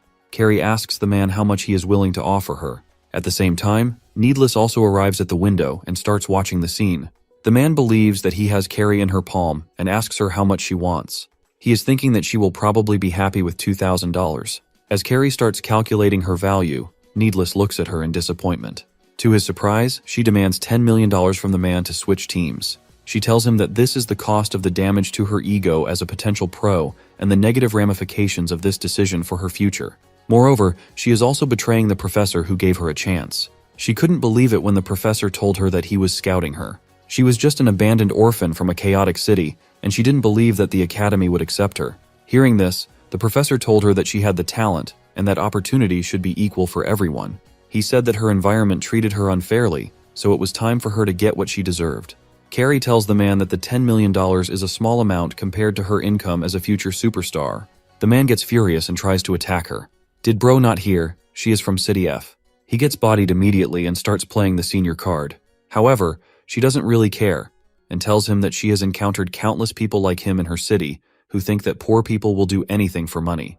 As she is destroying him, Ark arrives at the scene in a hurry. He tells her that violence is bad, but as he is running towards him, he trips and hits the man with an elbow to the head. This causes the guy to go into the shadow realm. Carrie starts laughing at him and asks him how he can elbow drop his senior like that. The two watch as his soul literally leaves his body. They decide to just push him to the side and walk away. As they are taking care of the body, they notice their seniors watching them from the window. Needless asks them to come inside since he wants to discuss something with them. He takes them to the fitness room where Force is still exercising. He asks them if they really took out Matthew. Needless to say, there is no need to worry since they properly threw him in a bush. Moreover, his memories won't be that clear since he was elbow dropped on the head. Force tells them that they should go and apologize to him later. He then asks Needless why he needed his permission. He asks him if he can tell the newbies what really happened last year. Force smiles, as he didn't expect him to be the one to bring it up. He tells them that the reason they were in final place last year was unrelated to their skills. Originally, the academy was only for the elite and high-class people. That changed once the academy introduced its student recommendation policy and hired Professor Lee. The students he recommended are all from cities D, F, and Z. City D may not be that horrible, but living in cities F and Z is a complete nightmare. Compared to City A, it's a completely different world. As students were enrolled from these cities, the elites within the academy protested. They claimed that Professor Lee was ruining the reputation of their academy. Despite their criticism, the professor and his team performed well every year. It was the same last year despite having a team of only 5 players. They had a third-year student in their team and a newbie who ranked first and second in the recommendation exam. Their team quickly became the best team in the tournament and was undefeated in the mock matches. They were the favorites to win until an incident occurred. The other newbie who had joined their team with Needless suddenly resigned from their team. Everyone tried to convince him, but he left without saying a single word. After that, they heard a rumor that he moved to a different team after receiving a huge amount of money. He betrayed his teammates and the professor for money. Since their team only had 5 players, they were unable to find his replacement in time and had to compete as a 4-man team. Since they had to compete in a 5-man team game, they had no chance of winning. Ark realizes that the academy is much different than he thought. He wonders if this is the reason the professor asked him that question. They don't have to fight only their opponents, but the gazes of all those people who think they are below them. After hearing everything, Ark tells them that he hates the guy who left their team, and he also hates the school's elites. It shouldn't matter where someone came from because if you win, no one will be able to say a thing. He gets a bit too carried away and tells them that he doesn't want to lose to anyone. He may be lacking in skills, but he is determined to improve and become the ace that leads his team to victory. Hearing this, Needless and Carrie become furious and ask him how he can think of himself as the ace when they are also standing in front of him. The three of them start fighting over who will become the ace. Meanwhile, the professor hears all of this and laughs while sipping his coffee. Matthew finally wakes up, but the elbow drop effectively erased his memories. Ark is shocked to see a huge sign of the opening party of the tournament. The ICS tournament is in a week, and they are going to launch it with a virtual party on the Interverse. The last season of this tournament took place in a PvP in the game Hot. Ever since his enrollment, the protagonist has been playing other games a lot. He decides to focus more on PvP since the tournament date is approaching. Their next class is about the Interverse world. Professor Seiler tells the class that the virtual world can substitute a lot of things in the real world. After the Interverse was developed, it changed lives completely and gave humans the capability to overcome the limitation of space. This allowed them to create custom worlds where they could have their own rules. These worlds ranged from gaming worlds to office worlds. There also came worlds that served only a specific function. This was something that the real world could never offer. This gave investors the initiative to invest in the Interverse, which further enhanced its development. If a person were to become an administrator of the world, it would give them godlike powers. The professor demonstrates this by teleporting all of the students in an open field. He tells them that they will now try to design their own worlds. All the students immediately get to design their worlds. RK carefully looks at the custom world and wonders what might be a good design. Han asks him how his design is going, and he tells him that he hasn't started. His world is just a humidifier with a lot of beds. Ark then looks at Carrie and wonders what she is doing. As he walks over to her, he accidentally bumps into another student. Even though it was accidental, the student seems furious. He almost feels like the student is looking down on him for touching him. He still hasn't realized, but no one was approaching the students from cities D, F, and Z. They simply stared at them coldly, almost as if telling them that they don't belong here. Ark finally realizes that this is the prejudice that his seniors are talking about. They all dress to attend the opening party of the tournament a few days later. The party is hosted by the Academy, and each team gets their own table. Ark tells his teammates that they only have a few people compared to other teams. However, when he looks back, he notices that they are more fixated on the food rather than the other teams. The other students look at them in disgust and say that they are so unrefined for eating like savages. Some of them wish that they would disappear from the Academy. The group, on the other hand, can't care less about their harsh comments. RK notices that they are paying no attention to the other students and thinks that he should learn something from them. Later, Needless shows them a list of the teams participating in the tournament. He says that they don't need to worry about remembering the details of all 10 teams. They had no issue winning against most of the teams if they didn't have one less player. They only have to remember 3 teams who pose a real threat to them in the tournament. The first team is the White Owls, who got first place in the tournament. They are a strong team with an insanely powerful first-year student. Ark realizes that he must be talking about King's team. The second team is Elemental Vipers. This is the team that Matthew is from. These people will do anything in order to win, and they are pretty skilled as well, so they may cause some trouble for them. The final team is the most important one. It's the Metal Sharks, who placed 9th last year. It is the team to which their teammate transferred. He wasn't able to compete last year due to the penalty, but he will surely be competing this year. Hearing this, Ark makes a terrifying expression and says that they will at least crush the Metal Sharks to teach a lesson to the traitor. Metal Sharks' table is close to theirs, so Ark can see their team. To his surprise, he notices a guy in a mask who appears to be Hyun. He can't believe that he is on the same team as the traitor. This gives him even more reason to destroy them. Meanwhile, Needless has his eyes on another player from that team that he wants to defeat. Stardust is the host of the party. He starts by asking the students if they are enjoying the party. Before the opening ceremony, the host informs the students that he has an important announcement. There have been some changes in the rules of the tournament. The game will still be played in the hot world, but instead of 5v5 PvP mode, the players will compete in MOBA mode. Hearing the word MOBA brings back dark memories in my mind. The host doesn't really explain anything about the game mode since it is so popular, and he assumes that all of the students already know about it. He tells them that the games will commence in a month and advises them to start practicing the MOBA mode.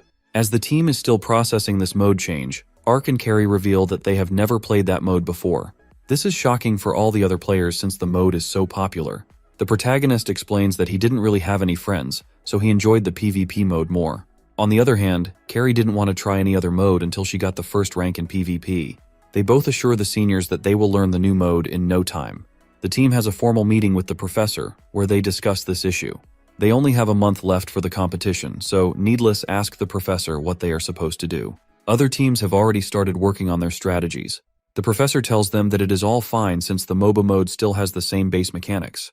They will work on their teamwork 3 days a week, while for the remaining days, they will teach them about the game mode. He assigns Force and Janie to teach Carrie, while Needless will teach Ark. The 5 of them finally get into a MOBA map. For those of you who actually have a life and don't play LOL, I will explain what the MOBA mode is. So basically it is played between teams of 5 players. The goal is to destroy the enemy base, which is defended by towers. There are 3 lanes in total, and each of the lanes has 3 towers. NPC units spawn in these lanes at fixed intervals. You can use these units to push and hit the towers, since they will prioritize hitting these units first. Killing the enemy's units also gives gold and experience, which allows the players to scale during the game. Ark raises his hand and asks Needless why they can't just stack in one lane and push. It is not efficient to do that since the experience from the units is distributed equally among all the players present. This makes it harder to level up. In order to win a MOBA game, you have to gain as much experience and gold as possible and get ahead of the enemy. These are the basics of the MOBA mode. However, the MOBA in the hot world adds a few extra variables. You can also buy items in the game using the MOBA store. These items are purchased with the gold you get from killing the units in the lane. After this brief explanation, Needless tells them that it's time for a real game. They both split into different teams with Carrie going with Janie and Force, while Ark going with Needless. The seniors go into spectator mode to observe how they both play. As the game starts, one of the players asks her which lane she wants to go. She chooses the middle lane since it makes her feel like a main character. She walks over to the lane before her footmen even spawn. Force warns her that she will get outnumbered if she tries going into the lane without her units. However, Carrie is confident in her skills, so she doesn't really care. She charges at the other mid laner with no regard for the tower or her creeps. She surprisingly manages to kill the footman and goes straight for the kill. A few minutes into the game, she already has 7 kills. Both the seniors are impressed to see her growth rate. She then gets an assistance ping from her teammates who are losing a team fight. The seniors tell her that her teammates will all die if she doesn't help them. Instead of going to help her team, she tells them that she has found a way to win this game. Since she has the highest amount of farms and items, she wants to push into the enemy base while they are busy fighting. Spoken like a typical mid player, Janie tries to stop her, but Force lets her go since he wants her to experience it by herself. As Carrie goes in to hit the tower, the enemy hero uses a spell on the footmen and kills them. The tower now shifts its target on her. Even though she has good items, she can't tank the tower's attack by herself and has to retreat. The second reason why she can't push is because it is a team game and the enemy can simply bring in more heroes to defend. What is my man anti-mage doing here? Carrie doesn't respect their numbers and thinks that she can still defeat them. However, she forgets the last reason why she can't go alone. And that is because in MOBA there are certain spells that you can't evade. The seniors know that this will act as a good lesson for her. They guess that things will be going similarly for Ark as well. As we move into the other game, we see Needless staring at Ark in disbelief as my boy is standing among a bunch of bodies. He wonders if Ark is secretly a genius. Just like Carrie, the protagonist also went to the middle lane. He starts analyzing the mechanics and realizes that they are no different from RPG mode. Moreover, everyone starts are level 1 and can change their skills and item trees every round, allowing them to take a different approach in each game. As he is selecting his skill, an enemy player charges at him. She tries to hit him with her normal attacks, but he freezes her using his spell. He realizes that he should probably level up his skills based on the map. Since he has only been practicing with the students from the academy, he has no problem going against players in a public lobby. My man literally bonks the enemy mid laner with his stick. Needless to say, he is a lot better than an average player in every field. However, his playstyle is a lot dirtier compared to his in real life. He wonders if this is his real personality. He still doesn't understand what his specialty is since his performance in the soccer match was not really good. He wants to find out why the professor chose him as a recommended student. In MOBA games, there is a boss on the map. If you kill the boss, it grants your team buffs that can help you push and destroy their base. Therefore, it can help teams to increase their lead or to turn a game around in their own favor. The boss is hard to kill alone, so players need to gather up to defeat it. This causes a lot of team fights outside the boss's nest. As all the players gather to fight, Ark seems a bit too excited. This is his first time in a team fight or playing at a party. Needless wonders what he will do in a team fight since his opponent was pretty weak in the lane. He notices a player with 2 completed items at this point in the game. This guy is probably at a higher skill level than all the other players, which means that he is smurfing in a public lobby.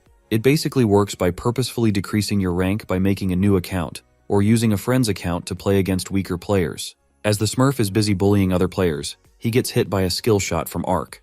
A skill shot is a spell that doesn't have a fixed target, so you need to aim it well in order for it to hit. The player is impressed that someone has the skill to hit such a spell from that distance. This makes him change his target and he goes for the protagonist. Ark is playing as a mage, which means that he is not very good at close combat on the other hand. The smurf has a fighter class that is proficient in close combat. Before the guy can hit him, he blinks away and dodges his attack. The man knows that he can't use his blink spell again due to its cooldown, so he starts chasing after him. Before he can hit him, he is stunned by Ark's tanker. The tanker tells him that he is the one who got in his way. Before the fighter guy has any chance to react, he gets blasted in the face with a spell from Ark, who says that it was all according to his plan. Needless to watch is in shock as he realizes that Ark used his blink spell to get into a position where his tanker could help him. As a result, he was saved by the tanker who only came here to get healed. The most important aspect of playing a mage is getting a good position during a team fight. They may use their tanker or the terrain to their advantage and hit all of their spells from a safe distance. He wonders if this was just a coincidence, or if Ark really thought that far ahead, despite this being his first game of MOBA. Ever since he was a child, he didn't like crowds. He was an introvert who got nervous when surrounded by other people. He was afraid of their judgment. However, he had to become stronger after his father went missing. He did not want his sick mother to worry about him, so he decided to face his fears head-on. After facing his fears, he realized that they were nothing like he thought. All his nervousness went away, and from that day he made a habit to read the gazes and actions of people around him. In other words, he got really good at reading the room. This habit of his became one of his talents in the MOBA game. He could predict what the players were thinking.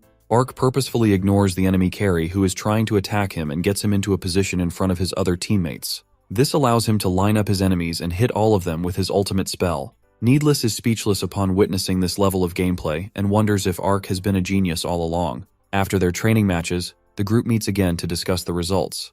Needless to say, everyone what happened during the match. RK tries to act humble and says that he thought it was normal. He only ever played solo mode, so he never realized that he had talent in team games. This makes him happy as he realizes that he has finally found something that he is good at other than his synchro rate. His specialty seems to be finding the best position to hit all of his spells in a team fight. He starts thinking of a name for his technique, but before he can say it out loud, Force tells them that it's called reading the room. Ark is definitely not satisfied with this name as it sounds too lame. He had taken so long to find this talent, they just called it people reading. Still, he was finally happy that he wasn't holding his teammates back anymore. Force asks Needless if he is sure about the positions. He tells him that he is certain after watching both of them play. The positions refer to the different lanes where players are assigned. For example, the mid position goes to the player who plays in the middle lane. Carrie is confident that she will get the mid position since it plays a critical role in the game. Her name is literally Carrie, and she wants to go mid. To her surprise, Needless prefers Ark for the mid role and tells her that she should just go bot. This makes her mad since she wants to be the main character of the team. The next morning, the protagonist wakes up early to run with Force. He requested him to train with him since he wants to improve his physical skills as well. He says that he didn't claim to become the ace without fulfilling his resolution. After the tournament begins, Noah's daily training routine also becomes a lot tougher. After his training session with Force, he would log into the game and practice in the MOBA mode. He will then watch the replays with Needless and get feedback on improving his gameplay. The rest of his time, he spent it dueling with Carrie, who left no chance to beat the crap out of him.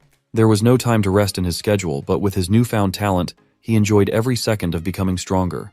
The professor finally calls them and informs them that it is time for their first 5v5 game. Unlike their games in the public lobby, it is crucial to communicate with your teammates in a tournament game. Players can communicate using signals in the game. As the professor discusses the position, Carrie loses it and asks why she is not the mid laner. She argues that she is better than Ark in terms of physical combat and other qualities, so she should be the one playing in the middle lane. Needless to explain to her, her role is a carry who plays in the bottom lane. Unlike the mid player who needs to be strong from the start, a carry becomes stronger as the game progresses.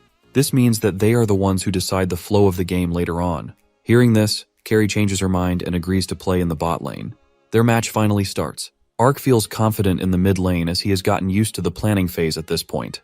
He thinks that they have a pretty decent chance of winning the tournament if he can keep playing like this. He immediately catches the enemy mid laner with one of his spells and tries to finish her off. However, the enemy jungler jumps in to help her at the last moment. Ark was so focused on the lane that he forgot about their jungle. He believes that he is going to die. Needless jumps in front of him and protects him from the two players. He tells him that he gave him a signal when the enemy jungle started running to his lane. However, he didn't check his map, so he caught him by surprise. As Ark gets more and more familiar with the game, he realizes just how amazing his seniors are.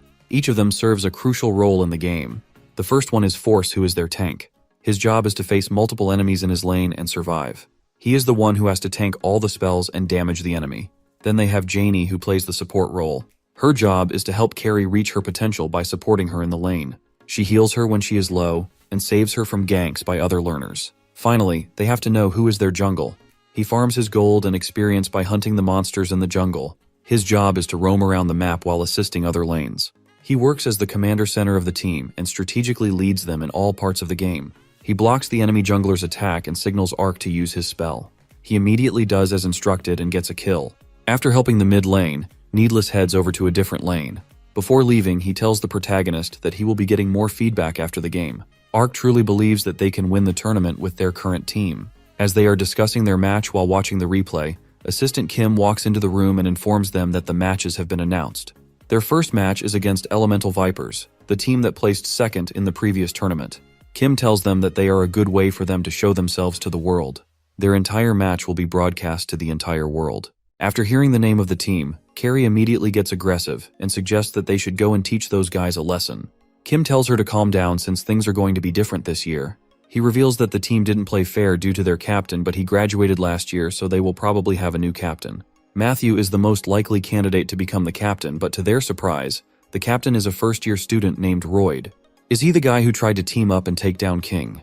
Everyone in the Elemental Vipers team is upset at this decision, especially Matthew. He can't believe that they let a first-year student become the captain.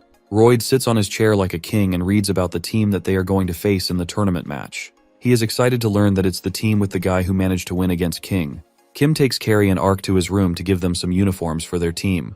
They are surprised to see so many things scattered around his room. As Ark is looking around, he notices a brand new robot body placed on one of the shelves. He asks the assistant if the robot works, and he tells him that he just needs to put an AI inside it. Currently, it has nothing inside, so it's not really useful.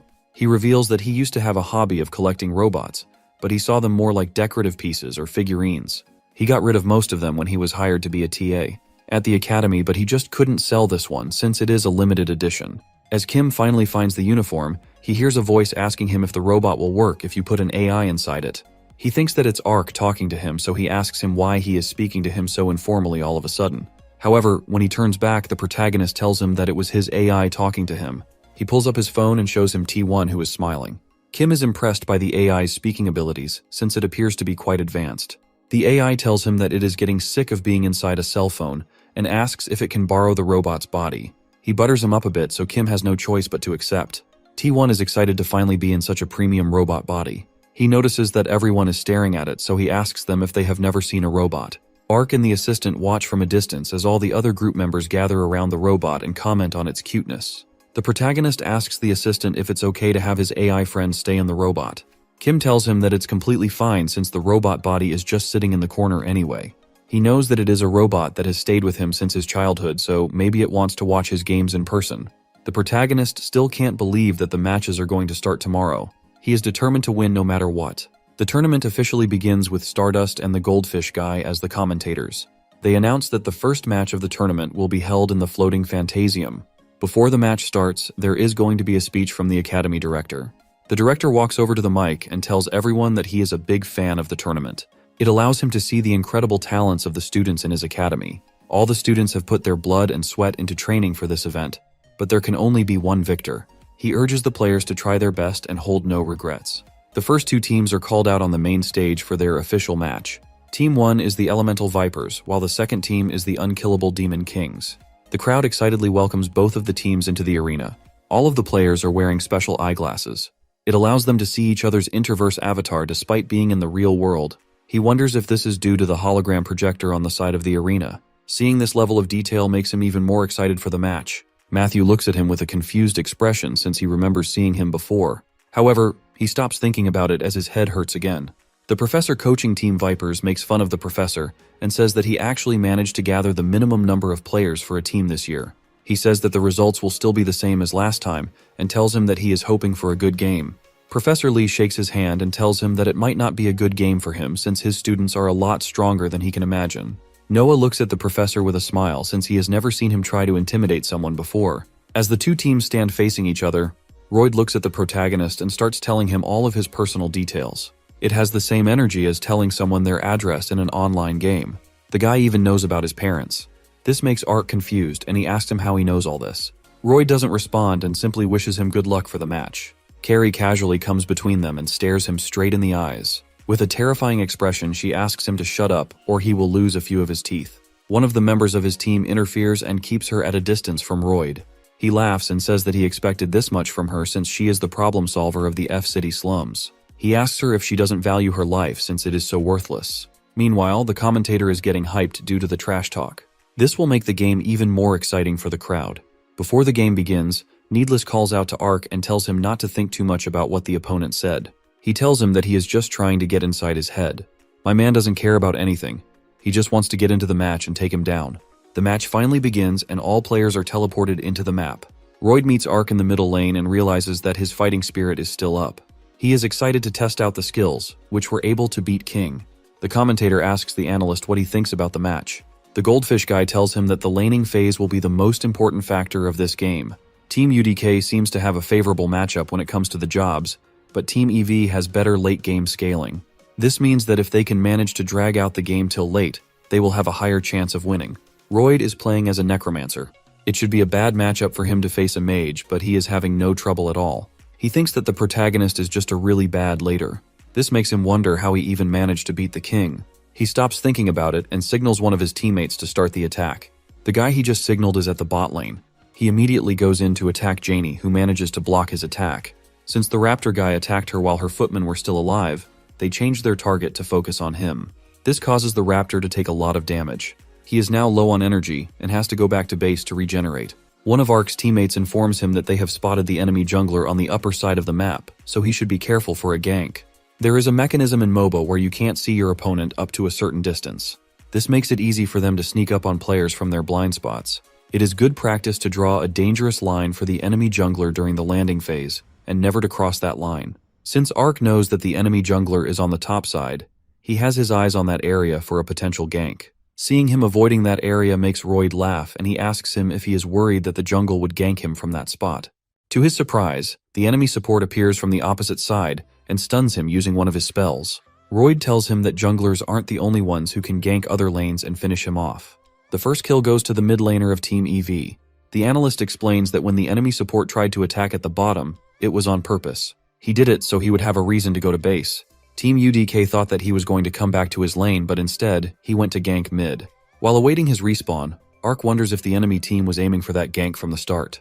This is his first death in the tournament, and it was broadcast live for everyone to see. Force tells everyone to focus on the game since a single death doesn't matter much. Ark is fuming as he plans to take his revenge on Royd for killing him.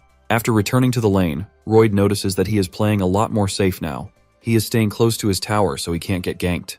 This makes him believe that he is a newbie at the game. The core aspect of learning is taking control. If you can clear out the enemy footmen before them, you can leave your lane and gank somewhere else. Since your footmen are pushing into the enemy tower, the other mid laner has no choice but to stay in lane and clear them off. When the mid layer disappears from the lane, he is either going to roam or enter the enemy jungle with his own jungle. When that happens, the tanker has to stay alert for potential ganks and play safe. The lineup of Team EV really starts to get strong as they purchase items, so maneuvers like this help them a lot. They keep popping up and disappearing all across the map and trying to break apart Team UDK's formation. It seems like they are winning the laning phase, even though they were supposed to be at a disadvantage. Professor Seiler looks at the match with a smile on his face. His team wants to play the game fast using movement speed items from the shop. It allows them to quickly get around the map and slowly suffocate the enemy team. While farming in the jungle, Needless notifies his team that he is going into the enemy jungle to bait them into a fight. The enemy team has movement speed items and they can quickly farm around the map. If they continue playing at their pace, the game will be over for them. Needless to say, they bait out a fight since they have higher levels and better items than the other team. He informs Force and Ark to stay in a position where they can quickly reach out to help him. The results of this fight will determine the outcome of the game. However, Royd has already figured out their plan. He gets a message from his teammate that the enemy jungler has entered their jungle. Royd knows that he wants to bait out a fight, so he asks the guy to carry out Plan C4. Instead of contesting the enemy in their jungle, they want to join the two players in the bottom lane and gank by creating a 4v2 dynamic. As the enemy mid laner and jungler try to attack Carrie and Janie, they are expecting it to be an easy 2 kills. However, the jungle immediately gets blasted with an ice shard. Royd looks in the distance and notices Ark standing near his tower. He can't believe that he was able to read his gank. Instead of the 4v2 dynamic they had imagined, they are about to fight as 4v3, which greatly decreases their odds. A few days ago, Needless asked Ark if he could even read someone's intention using his people reading skill. The protagonist reminds him that it is not a superpower, and he can't do anything crazy like that. He mentions that he can somewhat read the direction of someone's gaze. To demonstrate this, he looks back at Janie and Carrie playing a game of chess. Even though they are playing a game, Janie is completely focused on the snacks in front of her. This probably means that she wants to eat them. Even I could have guessed that much from the way she was staring at those snacks. Needless doesn't believe his deduction, so he goes in to check for himself. As soon as he takes away the snacks, Janie stands up and asks him what he is doing. This proves Ark's point. Needless to say, even though he was talking to him, he was able to read all the people in the room. He suggests doing some more tests to refine his ability. After that, they both performed dozens of tests, and as a result, his guess was shown to be 80% accurate. While in the mid lane, he kept his eyes on Royd, who looked in both directions before disappearing from the lane. As soon as Needless entered their jungle, his eyes went in the bottom direction the most, which allowed Ark to guess that he was going both. He is excited to realize that he correctly read their gank. Even though it's still a 4v3, Team UDK is under their tower, which puts them at an advantage. Royd orders his teammates to ignore the tower and take out their carry quickly. One of the players uses a root spell on Carrie, which prevents her from moving. Another player shoots an arrow towards her while the raptor runs at her with his hammer. Before all of these spells can hit her, Janie steps forward and tanks them all. She loses most of her HP but manages to save her damage dealer. With their spells wasted, Carrie rushes towards the enemy players despite being a ranged attacker. She starts kicking them in melee range. Even the enemy is confused since she is supposed to fight while keeping her distance, however. She feels like close combat is her specialty. As Royd finishes off Janie, Carrie takes out the girl. At the same time, Ark takes out Max. Team UDK manages to turn the gank around and gets 2 kills while giving away only 1. Since Team EV had spent all of their manpower in the bottom lane, Needless makes his way to the top from the enemy jungle and kills the top laner after teaming up with Force. That small play from Ark turns into a massive lead for Team UDK. T1 excitedly watches the match and asks the assistant if Noah is doing well. Kim explains to him that he is doing extremely well. He just made a play that can turn the course of the game. Meanwhile, the professor knows that it was due to the efforts of the entire team. Force has been pressuring the top since the start of the game.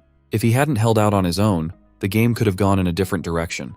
Janie has also been making incredible saves at crucial moments. It is also Needless who had orchestrated this entire situation by walking into the enemy jungle. He is the one planning all of their moves and calculating the moves of their enemy. The professor can't help but be impressed by his planning skills.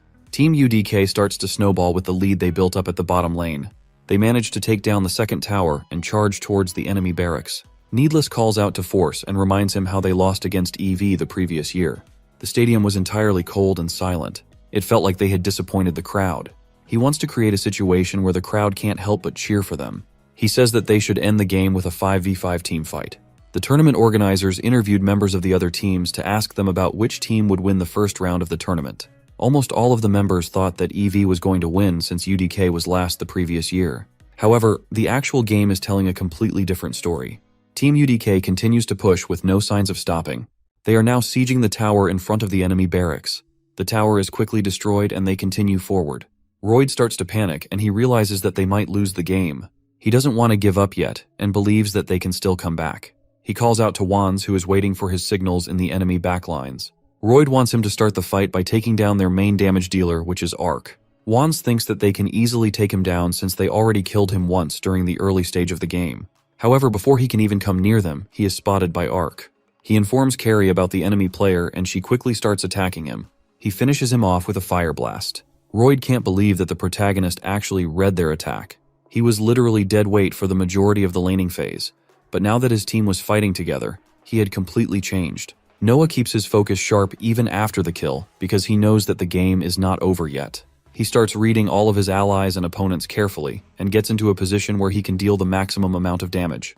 He hits Matthew with an ice shard, getting his second kill. Royd is starting to lose hope at this point. It's not like he underestimated his opponents. He did his research on them, and according to that, the most notable player they had among the seniors was Needless. The unknown variables were the 2 new students, but their learning phase was pretty bad. It shouldn't be too hard for them to beat a team like this. However, Team UDK turned out to be much stronger than he had anticipated. Ark stands behind Force and uses his ultimate skill on 2 heroes at the same time. Both of them get caught up in the blast and are killed. This gets him to 4 kills in a row, which means that he is close to getting a pentakill, or killing every enemy hero in the opponent's team. Needless calls out to Ark and tells him that he can go for the pentakill. His teammates take care of the skeleton dogs and restrain him while the protagonist literally hits him with his staff. With this, he gets the first pentakill of the tournament in his first game. The crowd completely goes wild. T1 doesn't know what a pentakill is, so Assistant Kim explains to him that Ark did something amazing. After the pentakill, it doesn't take them long to finish the game off. Team UDK comes out on top with an outstanding performance in their first game. As Ark takes off his VR headset, he hopes that people will forget about his first death because of his pentakill. Everyone in the team is loving the cheers coming from the crowd. Hearing them cheer for them makes Needless a bit emotional. Meanwhile, Team EV is furious that they lost to the team that was in last place in the previous tournament. After the game, it's time for the interview. The female reporter named Sho calls out to Ark since he is the MVP of the match. My man has never done an interview in his entire life, so he is crapping his pants. She asks him if he is confident that their team will beat up the runner-ups from last year. Noah starts stuttering and barely manages to say that he thought they could win since he has excellent teammates. She then asks him how he is feeling since he has the first death, win, and even the pentakill of the tournament. He starts stuttering even more and tells her that he feels good. Bro is not feeling good. Finally, she asks him about his resolve for the rest of the tournament. This question makes him think, and he realizes that whatever he says will represent his entire team. He is going to tell the Academy and the entire world not to underestimate them. However, instead of uttering some insane words of encouragement, all he manages to do is bite his own tongue. With this, the interview is concluded with the entire world watching this embarrassing moment. Carrie makes fun of him after the interview as he rests on the couch. Professor Lee commends them for their performance and tells them it was a good game to get their name on the map. The team members are excited for their next game since they want the crowd to cheer for them again. They still have time until their next match, so the professor tells them to take care. As he is leaving, Arky calls him out and says that he wants to talk. Both of them log into the Interverse world where he tells him that he feels really weak during the laning phase. The professor is happy to hear that since he is objectively judging himself. Noah asks the professor if there is any way for him to improve. The professor suggests creating his own training world. Since he has taken a world design course, it won't be difficult for him to create such a world. RK gets excited and starts to design his own training world. However, instead of a normal map, he creates a different version of the map with things going all over the place. Bro literally spammed guardians all over the place because he thought that beating them would make him better in the lane. Seeing this, the professor starts to get worried about the Academy's world design course. He explains to Ark that he first needs a theme for his world. In their case, they want to practice one lane so they can download the hot world source from the Interverse shop and cut out all other lanes from the source. Moreover, he only needs the first tower since he is practicing landing. He can also adjust the win condition to destroy the tower or get the first kill. After the world has been designed, Ark asks him about his opponent since he still needs to face someone in the lane. The professor tells him that he has data on all the players so he can use it to create a dummy opponent. Among the players, there is one player labeled as unknown. Ark gets curious about this player and asks the professor who he is. Professor Lee tells him that the player's name disappeared from the data since it is too old, and he doesn't even remember who he is. This unknown player has sparked his interest, so he asks him if he can lane against him first. The professor hesitates but eventually allows him to do what he wants. Noah starts the training and realizes that the lane looks just like the actual mid lane. He wants to defeat this unknown data quickly, so he can move on to other opponents. As he looks back towards his footman for a second, the dummy approaches him without giving him warning. This catches Ark by surprise since he didn't expect to get attacked this early. Moreover, his opponent is just outside the tower's attack range, which means that he won't take any aggro. The guy backs off as soon as the footmen start approaching. Meanwhile, the professor sits in his chair and thinks how childish it was for him to give the protagonist permission to use that data. He did it because he was provoked when he said that he could beat the data in one day. That data is actually from the professor in his prime age. After playing 79 games against the dummy, Ark couldn't land a single hit on him. His playstyle is not like anything he has seen before, and landing him feels so hard. He wonders who the person actually is. As he walks out of the room, he is met with a guy who asks him if he is practicing. The man claims that he knows Needless since he is also in second year. He appears to be too forward-going and tells him that he is not on the best terms with Needless. After congratulating him for the game, the man leaves and says that he will be cheering them on. Ark wonders who he was since he couldn't even get his name. The man then goes on to meet Hyun, who asks him why he is so late. He tells him that he was just feeling nostalgic because he ran into someone from home. We finally find out that this man is the captain of Team Metal Sharks and his name is Loki. He is the same guy who betrayed Team UDK last year.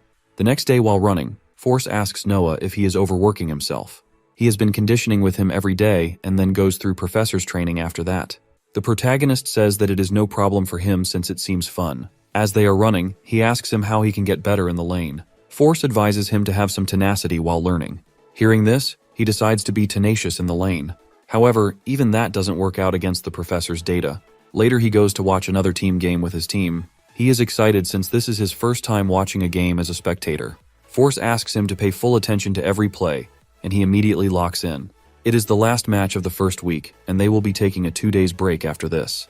The two teams competing are Team Unchained Wolves, which are composed of upperclassmen of 2nd and 3rd years. This team came 3rd last year, so they are expected to win quite easily. The second team is Team Metal Sharks, which is the same team having the traitor and Ark's bully. Only their captain is a 2nd year, while the rest of the team is composed of 1st-year students with little to no experience. Ark notices Loki in the team and asks Needless if that is his friend. He gets furious upon hearing this and tells him not to associate him to that trash again. He explains that he is the traitor he told him about.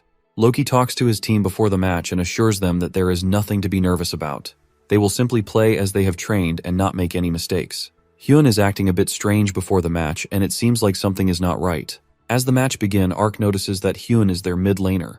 Needless asks him if he knows the guy and tells him that he is a delinquent who went to his school. Hearing this, Carrie smiles and asks him if he bullied him since she wants to teach him a lesson. Noah reveals that he beat him up before he even started training, so it's nothing special. Needless looks at his opponent and feels bad for him since he has to lane against Nell, who is the top 3 mid laners in the academy. Nell wasn't expecting much from a team who placed 9th last year, but he was surprised to see a newbie in front of him in the middle lane. Noah starts to sweat as he witnesses the skill of the top 3 mid player. He tries to calm himself and says that he just needs to follow what Loki told him. In the next moment, he notices Nell charging at him with his sword since he wants to get a solo kill. At the same time, Loki smiles and says that he will prove to Needless that they were wrong. Hyun instantly gets an upgrade and starts moving like a pro. He counters Nell and manages to land an attack on him. None of his techniques seem to work as Hyun dodges all of them. Needless can't believe that the top mid laner is being pushed back in a 1v1 fight. Even Ark is in disbelief since he has fought him before, and it's not possible for someone to improve this much in such a short amount of time. Hyun finally slashes through the enemy mid laner and gets the first kill. Everyone was expecting him to die, but he turned it around and killed the top mid laner instead. However, this isn't the only lane they are winning. It seems like all other lanes are going the same way. As Team MS continues their way to victory, we see Hyun wearing a suspicious-looking chip in his neck. The crowd goes wild as the underdog team manages to win in an overwhelming fashion. The week passes and it's time for UDK's second round. Carrie is going all in this time as she is kicking her enemies in the face. Needless yells at her and tells her to play seriously. After witnessing Team Metal Shark's victory last week, Team UDK has overcome an unseen anxiety. Needless especially was being affected the most. He didn't want to lose against the guy who betrayed their team. They easily won their match against the Team Dire Buffaloes. The next match was White Owls versus Team EV. Royd is excited for the match since he will finally get to face King. However, he is surprised to see him absent from his team. The team captain asks him if he is looking for their team's newest member. Even without King, they defeat Team EV badly and say that he is just a substitute on their team. The next match is Team Unchained Wolves versus Team Victory Unicorns, which Team UW wins. After that, Team HB loses to Team Colorful Mermaids, which is the team Han is in. Metal Sharks also win their next game in an overwhelming manner. During the second week, the top 3 teams are Team White Albiels, Team Metal Sharks, and Team UDK. All of these teams have the same score, and they are tied for the first place. It is now time for UDK to face against the Metal Sharks. Needless informs them about their next match, and Ark realizes that he is going to face Hyun. Carrie jokingly tells Needless that he appears to be lost in thought while thinking about the traitor. She tells him that she doesn't really care about him since she has never met him. All she cares about is winning the game. If they win in the end, they each will get to achieve what they want. Needless looks away and claims that he wasn't thinking about him. Ark meets with his friend Han at the dormitory. The two of them talk about their next matches. As they are talking, Hyun walks in and asks Ark to step away from the vending machine if is done. Noah gets a bit scared seeing him, but he then realizes that he has already beaten him once, so he should not be worried. He tells him that he seems to have improved, but he still won't be able to beat his pentakill. After that, he offers to shake hands with him, but Hyun ignores him and walks away. He goes to talk to Loki and asks him if he cannot use it in their match against UDK. The guy asks him if he is scared of using the helper. I knew that Chip was doing something. He says that there is nothing to be afraid of since there is no chance of them getting caught. It will help them win all of their games. The chip implanted in his body won't get caught as long as he keeps quiet about it. Hyun thinks about Ark and says that he just wants to beat someone in a fair fight. Hearing this, Loki stands up and asks him if he really thinks that he can beat Team UDK without using the helper since their team is pretty strong. He tells him that he came this far thanks to the helper and not his own skills. The reason he chose freshmen for his team was so they won't talk and do everything he said. Hyun doesn't like it one bit since the guy literally undermined his skills. As Loki walks away, He wonders why Hyun is still obsessed with that kid from school. Coincidentally, he comes across Needless and tries to chat with him but gets completely ignored. As he passes by, he tells him that he will prove him wrong in the next game. Loki looks back and thinks to himself that everyone is stuck in their past. The two of them have been friends ever since they were kids. The team looks at Needless with a shocked expression as he looks like he hasn't slept all night. He shows them the info he has gathered on the playstyle of all the players in Team Metal Sharks and asks them to check it out. Force realizes that he has covered literally every aspect of each player. The entire team is impressed by his dedication. Meanwhile, Needless is wondering if he is doing a bit too much. He thought he was over Loki, but when he saw him again, his emotions started acting up again. He knows that he should only think about winning and nothing else.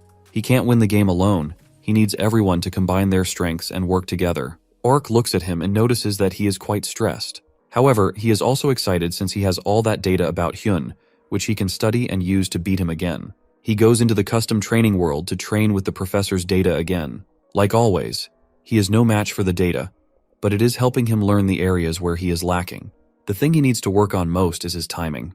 The professor's data uses timing to its advantage. Ark thinks to himself that he needs to continue fighting this unknown dummy until he can get his timing right. After his training, he goes back to the professor and tells him that he has played 712 matches against the dummy, but hasn't won a single one yet. The professor is impressed by the amount of effort he is putting into training. Noah tries to ask him about the data, but he tells him that he doesn't know since it's pretty old. He is also somewhat relieved that his data is won since his competitive spirit is still alive. As the professor is thinking, Ark excitedly tells him that he gained something from all that training. He successfully managed to land a one-sided attack on the dummy. He thinks that he might be able to win if he can just train a little more. Hearing this, the professor starts to laugh. He had found Ark's real weapon. It's now the third week of the tournament, and the match between UDK and Team MS is about to begin. The crowd is excited for this match since both of the teams were in last place the previous year. However, this year they are both leading. Everyone is wondering which team will record their first loss of the tournament. Loki looks at Needless with a smile, but my man is completely locked in. The head coach of Team MS, Professor Lilia, arrives to greet Professor Lee and wishes him good luck for the match. Before the match starts, Loki calls out to Hyun or Nightmare and asks him if he understood what he told him the previous day. He thinks for a second and says that he understood. As soon as the match begins, Needless lets out a sigh. Carrie jokingly asks him why he is sighing when the monsters aren't even spawned yet. She reminds him not to play emotionally. He tells her that she can't lecture him since she is the one who is getting angry all the time. Carrie looks at the two opponents in her lane and tells Janie to finish them off quickly. She wants to dominate the lane in this match. However, things go in the opposite direction, and instead of dominating, they both get destroyed by the enemy laners. She can't believe she lost to such players in a match of mechanics. Loki had instructed all of his team to use the helper from the start of the game. He wants to completely dominate Team UDK in this match. Even Force can't hold off against his opponent and dies solo. It seems like all of the lanes are crumbling for Team UDK. Needless starts to worry and asks his teammates what is going on. There is complete chaos across the entire map, and it seems like Team Metal Sharks is building an insurmountable gap. The commentator suddenly pauses as he notices something. Even though UDK is losing on the top and bottom lanes, the middle lane is still equal. Both Ark and Nightmare seem to be fighting equally. Loki gets furious as he realizes that Hyun is probably not using the helper. The mid lane is still a ray of hope for Team UDK. Hyun could never accept the words of his team captain. He thinks that he can defeat Ark without using the helper. He has thoroughly analyzed his playstyle and knows that he is weak during the learning phase. He is planning on using that to his own advantage and beating him. All he needs to be careful of is his synchro rate. His plan to become a professional gamer went to ruin after he lost to him. Nightmare wants to defeat him here and take revenge for the shame he gave him. Upon noticing that his mid laner is fighting on his own, Loki starts running toward the mid lane. He is going to take care of things by himself. As he is running, he gets spotted by Needless, who immediately ambushes him. He guessed that he was probably going to the mid lane since all the other lanes were winning for them. Needless stands in his way and says that he won't let him go anywhere. Assistant Kim stands up as he witnesses this. The two of them were ranked 1 and 2 respectively, and they knew each other before they even got into the academy. Hearing this, T1 asks him who was the rank 1, and the assistant reveals that it was Needless. As the two continue to fight, he manages to disarm Loki and throw his weapon away. Loki smiles and says that he is still as merciless as usual since he would always lose to him when they played video games. He realizes that this must be how the Nightmare feels towards the protagonist. Loki decides to play with him for a bit. He puts his hand forward and calls out his blade back to him. The blade slashes Needless in the face as it returns. Loki immediately charges towards him while he is distracted, but he manages to block the attack. He says that he sometimes remembers the good old days when they used to look for broken game consoles and fix them to play games. They both dreamt of becoming a pro player, and these were their only good memories from their hellish life in that city.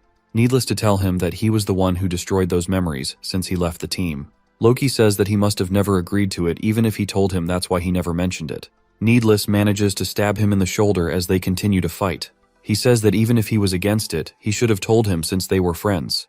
They both could have aimed to win in the same team, but he chose to betray the professor. With blood coming out of his mouth, Loki tells him that he is quite strong and asks if he is purposefully not killing him so he can talk to him. His expression suddenly changes as he activates the helper, and he mentions that you have to actively look for opportunities in your life.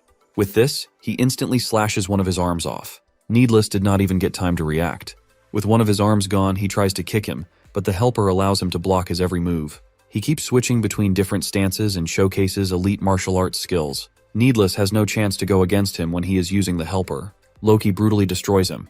This game is just a way for him to accomplish his actual goal. He is willing to throw everything away for that to come true. Before finishing him off, he says that they can't go back to the good old days when they enjoyed playing games together. We go into a flashback where Loki is talking to Professor Lilia during the testing of the helper chip. He asks her if he can get caught using it. She explains that he won't get caught since the chip never interferes with the VR's actual program. It is designed to be impactful even before the player's brainwaves can reach the innerverse. To the VR capsule, it appears just like regular brainwaves. They also have the input data of thousands of high-ranking players and fighters. It also has an AI that is capable of making decisions based on the situation. All of this combined makes the best gaming assistance tool. Loki asks her if she doesn't have a better name for the chip. Hearing this, she says that they should simply call it Helper. Using the assistant, Loki manages to kill Needless. It is time for him to clean up after his teammates. While he was fighting Needless, a separate brawl was going on in the middle lane. Nightmare notices that Ark is coming into range of one of his spells. He thinks that he is making a mistake since he is getting pressured and uses a spell to move behind him. As soon as he attacks him, Ark blinks away. He realizes that it is all a trap. Since he barely attacked him, the aggro from the footman has shifted to him. He also gets hit in the face with an energy ball from Ark. He tells him that he got caught in the same trap the last time, so it seems like he hasn't learned anything. This was one of the traps that the unknown used on him. After playing against him so many times, he has started to replicate his habits. He always thinks about what the unknown would do in a situation, allowing him to play like the data.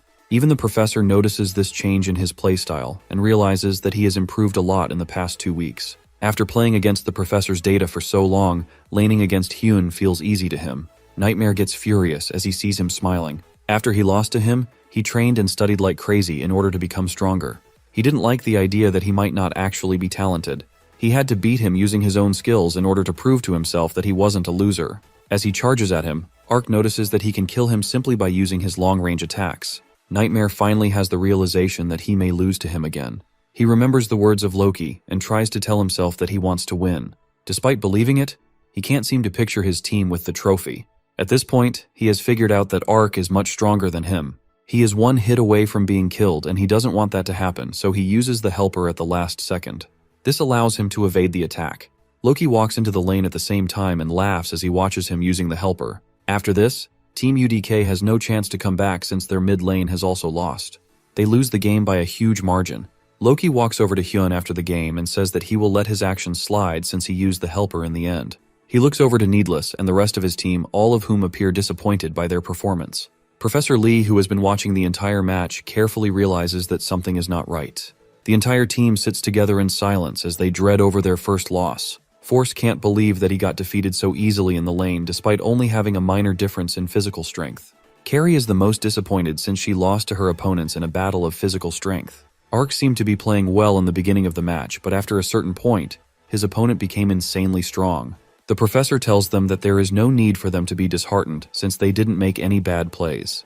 He starts giving them some motivation and advises them to learn from this game instead of gluing it to heart. Deep down, he still knows that there is something suspicious about the game which needs to be investigated. A day has passed, but Ark still feels frustrated by their loss yesterday. Needless was the one who was most affected since the enemy team had the person who betrayed them. He also didn't want to lose to his bully, so it made him mad. He thinks to himself that they are both tied now as the score is 1-1. Last time, he won against him pretty easily, but it wasn't the same this time since he couldn't use his synchro rate. He wonders if he will be able to use it again. After exercising, he goes back to his room to find Han playing the guitar. He tells him that he is pretty good, but soon realizes that bro is just sleeping. He wakes up as he hears his voice. Noah asks him if he can play the guitar. His friend explains that it was Professor Vazen's suggestion since it can help him improve his synchro rate. He is practicing to perform at the school's festival. There is going to be a festival at the end of the 5th week with holograms throughout the academy. It is the day when the academy and its mirror world join together. Ark finds it amazing that he can practice playing the guitar while being in a tournament. Han tells him that their vocalist won't be able to make it, so he needs to look for something else. He pauses for a bit and then asks him if he knows how to talk to girls. He knows that there are 2 girls on his team, and he probably has talked to them already, so he wants to ask him how to talk to girls. Ark starts to sweat and asks him if he likes someone. Han says that he doesn't really like the girl, but she has a nice voice. After losing the vocalist, he was worried about the concert, so he slept inside the academy's mirror world. While sleeping, he heard an angelic female voice which immediately woke him up. As he followed the voice, he saw a girl in the forest dancing and singing alone. He was shocked since her voice made him feel better. It was at that moment he realized that the girl could replace their vocalist in the concert.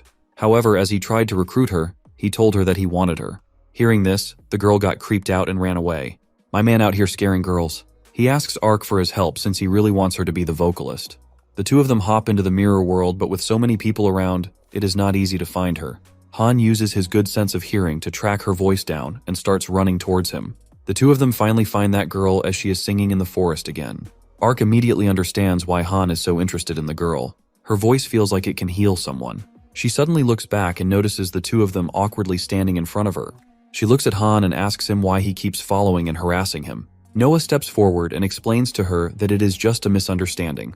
The girl recognizes him since he is famous for the pentakill and being the first death in the tournament. She lights up and tells him that she is a big fan of Carrie. Hearing this, Ark doesn't want to talk to her anymore, so he asks Han to handle the rest. He apologizes for the last time and tells her that he is not very good at talking to people. He explains that he heard her singing and was deeply moved by her voice.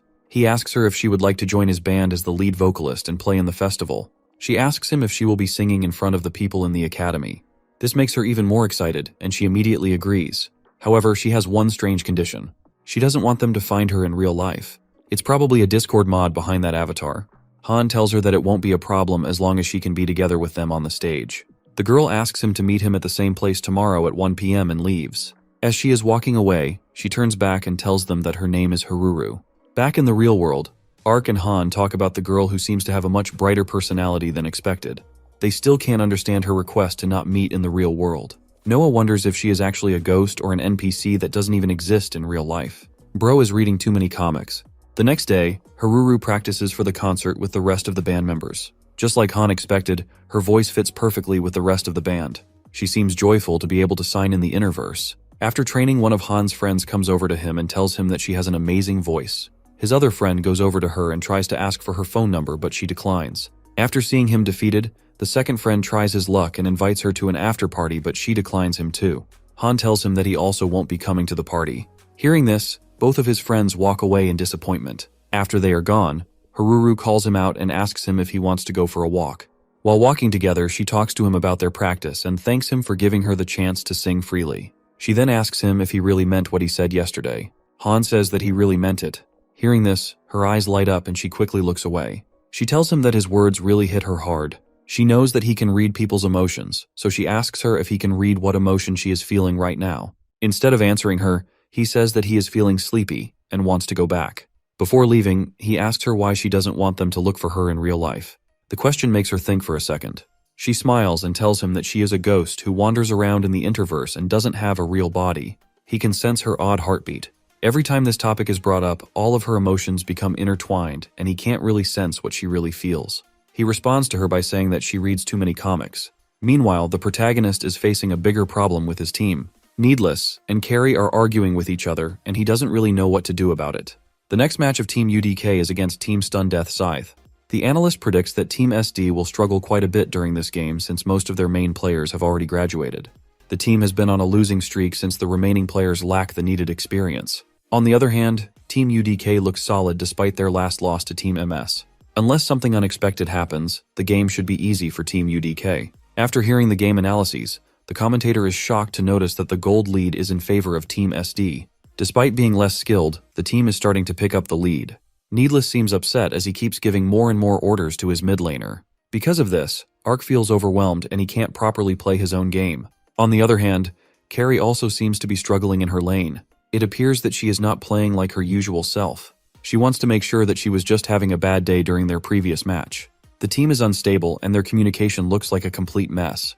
The professor is worried as he looks at his team in this state.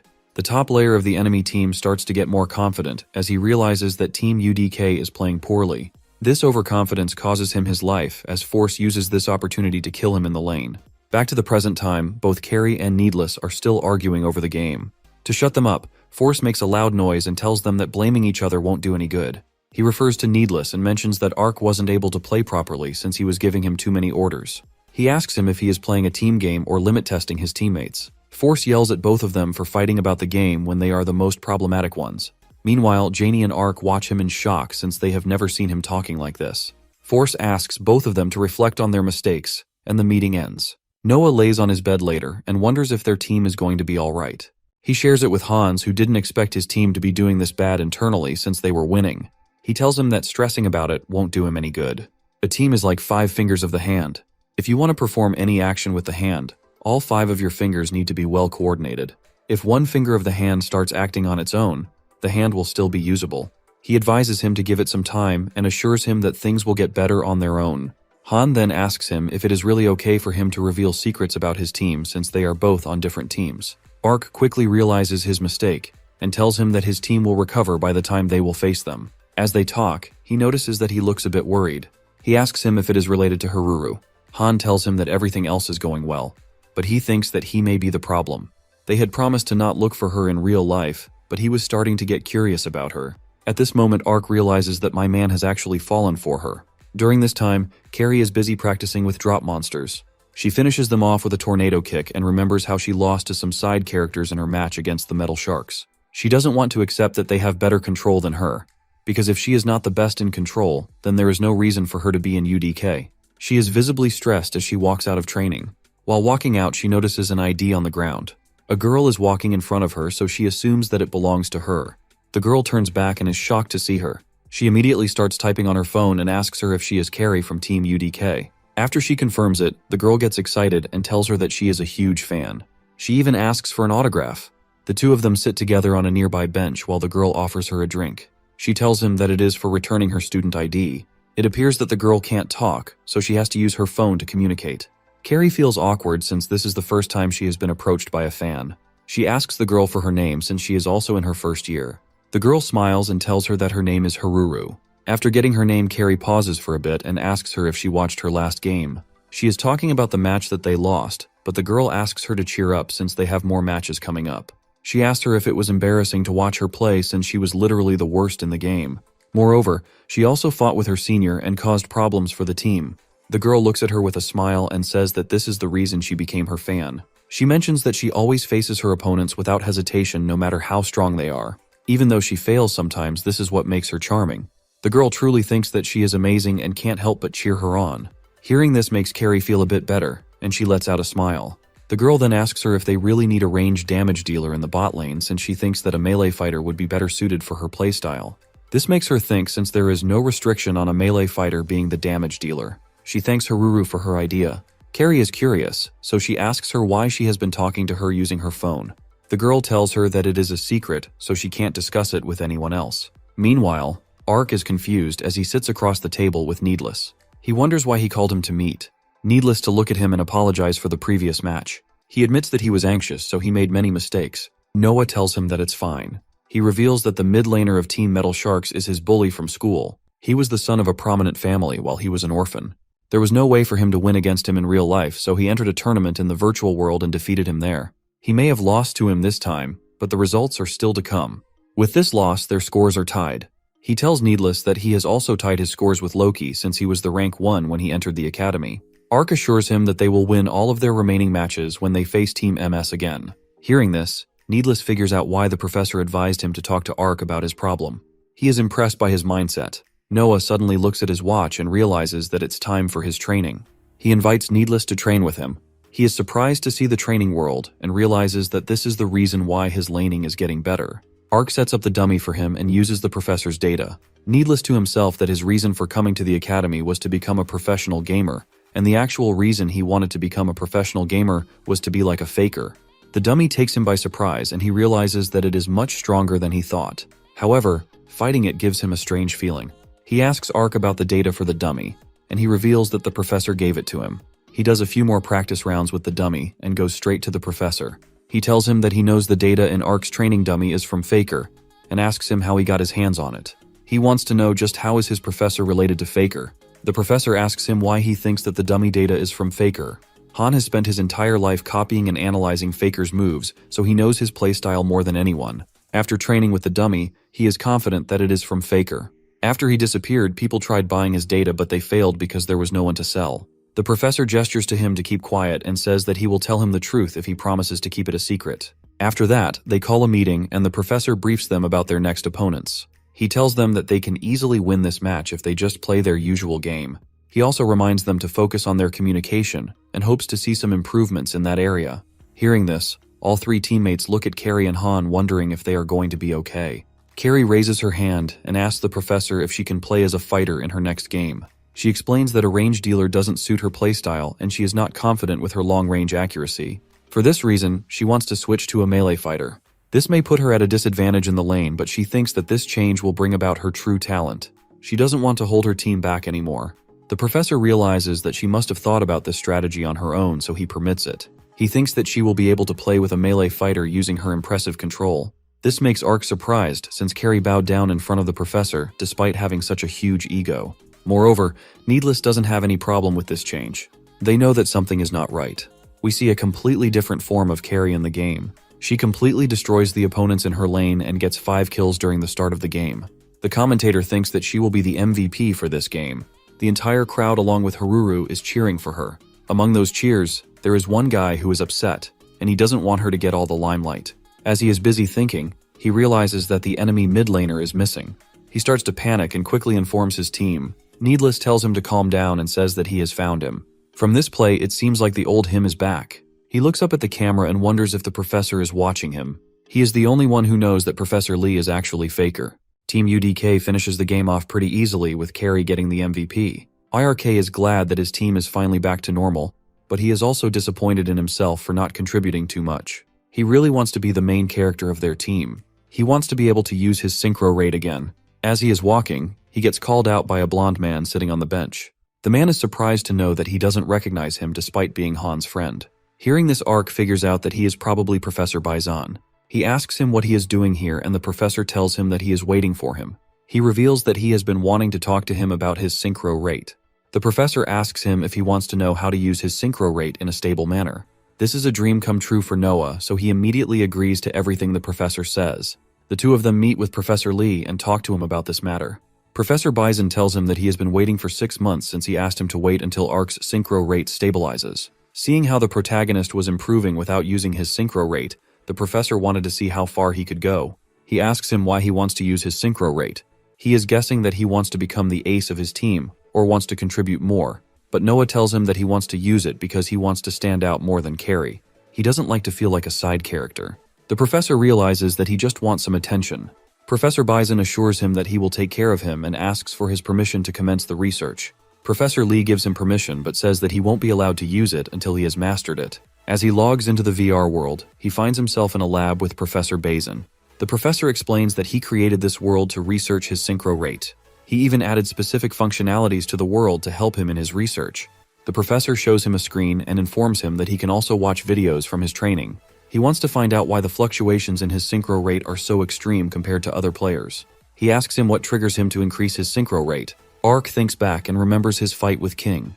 The thing that increased his synchro rate was Hyun's face. Hearing this, the professor turns off his synchro rate limits and starts experimenting with dummy targets. He shows his various faces and notes down his synchro rate. After cycling through all the players, he reaches Hyun where Ark's synchro rate rises to 450%. He asks him about his relationship with the player, and Noah reveals that he used to bully him in school. The professor guesses that his synchro rate is probably changing due to his emotions. He wonders what that particular emotion is, and decides to look deeper into it. After all the experiments, Ark looks like a zombie in his bed. He explains that he was kept hostage by the professor for 5 days, during which he did all kinds of experiments on him. His entire view of Professor Bison changed after these 5 days. He asks Han if he is fine with his professor training him. His friend says that it's all good since he wants to fight him when he is at his best. Moreover, their team only consists of people who want to have fun. Ark then asks him about the rehearsals. He wants to know if he has figured out why he wants to see the girl in real life. Han looks away and says that he doesn't really know. In his mind, Ark is mad at him since he won't admit his feelings for her and take action. He wonders if he should go out of his way to connect them both. Meanwhile, Loki and Professor Lelia walk to a table with a man playing chess. The professor greets the man with the strange avatar. The man welcomes her and asks how things are proceeding so far. The professor claims that she has done enough to prove the impact of Helper, since even the Academy's security can't detect it. The man then asks Loki about the recruitment process. He reveals that he has already finished recruiting for Metal Sharks. This means that they are almost done with their preparations. The man reveals that the reason he called them was to warn them about something he heard in the Academy. It seems like Faker is still in the Academy while hiding his identity.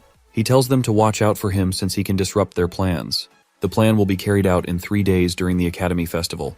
The man takes out the enemy king using his queen and lets out an evil smile claiming that they are going to destroy the Academy soon.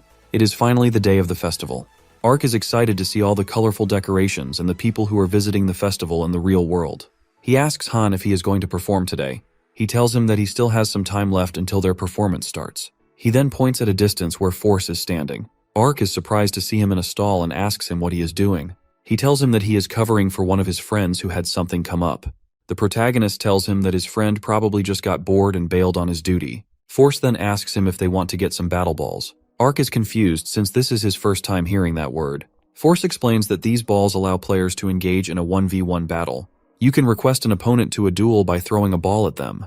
If they accept, a force field is created around both players. The players can choose which game they want to duel in.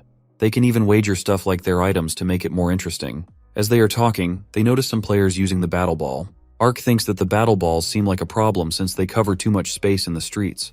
He looks at Han and asks him if he really took him here to duel. His friend starts smiling and touches him with a ball. This puts them both inside a force field. Noah asks him how they will choose the game. Han takes out a dice and throws it in the air. The face showing on top of the dice determines the winner. As the dice lands, it shows his own face at the top, meaning he can now choose the game. Meanwhile, Carrie is stuffing her mouth with whatever she can find. She is walking around the festival with Haruru, and the two of them seem to be having a pretty good time since there are a lot of things to eat. Carrie asks her if she is going to tell the truth to her friend in the band after the concert. She starts sweating and tells her that she is just too scared to say anything. She has aphasia, which is a disorder that affects a person's ability to speak. The doctors can't really find the exact reason for her disorder, but it might be from the traumatic shock she experienced in her childhood. She fears that she might disappoint him in real life because he only wants to meet her because of her voice. She thinks that it would be better for them to not meet in real life and stay like this. Carrie doesn't like this and tells her that she doesn't see much difference between the real her and how she is in the VR world. Moreover, if the guy is disappointed after meeting her, she will make sure to teach him a good lesson. This makes her smile and she tells him that she will try talking to him after the concert. At the same time, Han and Ark have finished dueling. As the force field opens, the protagonist is on the ground feeling exhausted. One of the spectators is impressed by Han since he managed to clear the highest level rhythm game with an SSS Plus grade. Meanwhile, Noah is mad at him since he purposefully chose the game he was good at. He demands a rematch, but Han refuses, telling him that he only gets one chance, and now they are tied in their scores. They will settle this score during their tournament match. After this, he heads out for the concert since it's about to start soon. The protagonist wishes him good luck and realizes that he is more competitive than he thought. Moments later, he notices Hyun walking past him in his mask. As he passes him, he makes sure to tell him that he will win against him next time. Hearing this, Hyun makes a worried expression and thinks to himself that there won't be a next time. Meanwhile, Haruru is getting late for her concert performance since she was so busy enjoying the festival. In a nearby alleyway, some players ask their leader if they can quit before they start doing any of this. He tells them that they are all on the same boat and they will all be in danger if their mission fails. Their prime target is the Academy's director. Just as they are discussing their plans, Haruru runs past them and accidentally hears their conversation. One of the men immediately stopped her and asked if she heard anything. Professor Seiler is bored out of his mind as he is appointed as the festival manager. Professor Lelia assures him that she is with him so he doesn't need to work too hard. She volunteered to work with him in managing the entire festival. As the two are talking, they notice a warning notification on the screen informing them of a conflict taking place. Professor Seiler immediately moves to the specified location and sees a bunch of players in masks surrounding Haruru. The professor is furious at them for attempting to do such a thing in the academy. He starts uncovering their identities. The first player he reveals is Loki from the Metal Sharks. Before the professor can say anything else, Lilia grabs his head and uses a special ring to make him unconscious. She looks at the screen and thinks about how careless her student was. Their entire plan would have failed if she wasn't here. This puts them ahead of their plan, but she is confident that it will all work out. As the main event of the festival starts, all the battle balls turn red. The band members are worried since none of them can get into contact with Haruru. They can still see the call going through, which means that she is still in Interverse. Han wonders if she doesn't want to perform anymore. He decides to go and look for her by himself. Meanwhile, Ark is roaming around the festival by himself. He notices a bunch of people gathered in an area and wonders if there is some kind of event. He sees a girl passed out on the ground with her friend crying for help.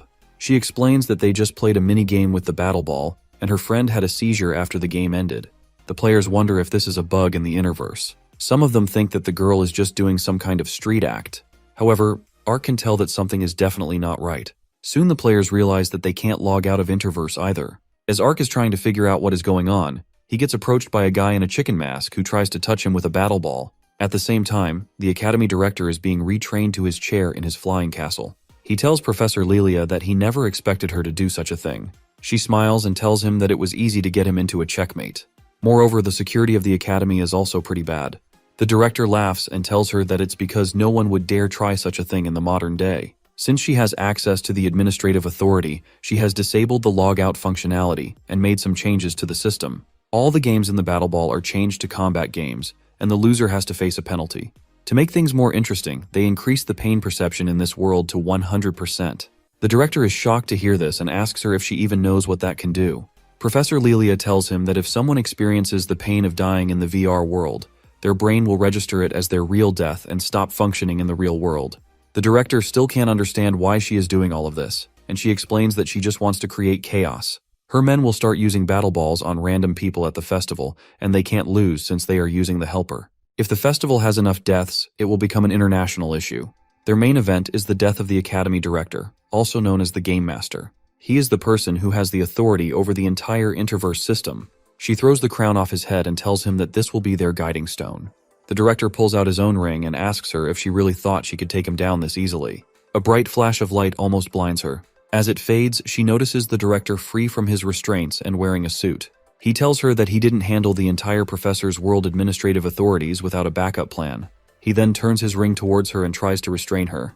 Professor Lilia starts smiling as they both get a notification informing them that the administrative authority is being disabled until it stabilizes. It seems like the professor has made a copy of the master key, which gained her access to the administrative authority. She walks over to the director with a battle ball and asks him if he likes playing games.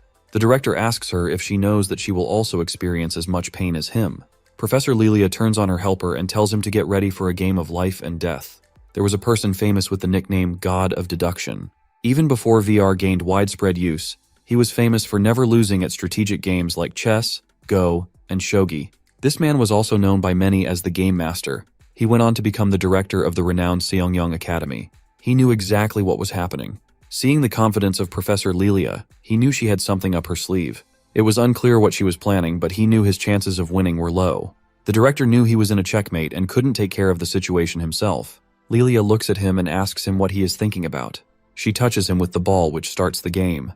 Instead of trying to win and save his life, the director makes the most logical decision in this case. He shares the details of everything that happened to him along with his administrative authority to the person he trusted the most. That person was none other than Professor Lee or Faker. He receives the director's message where he informs him of Lilia's plans to kill him. The director appoints him as the temporary director until his return. Royd had been looking for Ark all over the festival ground. Ever since he fought him, all of his plans have been ruined. He finally spots him standing in a crowd. As he tries to touch him with the battle ball, he gets stopped by King, who grabs his hand and tells him that he is the one who will fight him. As his hand touches the ball, the two of them get trapped in the force field. Ark gets a group call from his team and realizes that it must be something important. Assistant Kim informs them that they are on high alert and advises them to avoid getting hurt in the VR world. He got a call from the professor telling him that Mirror World was being targeted by a terror attack. The terrorists have changed the in-game settings and increased pain perception to 100%. The main culprit of this entire plan is Professor Lilia from Team Metal Sharks.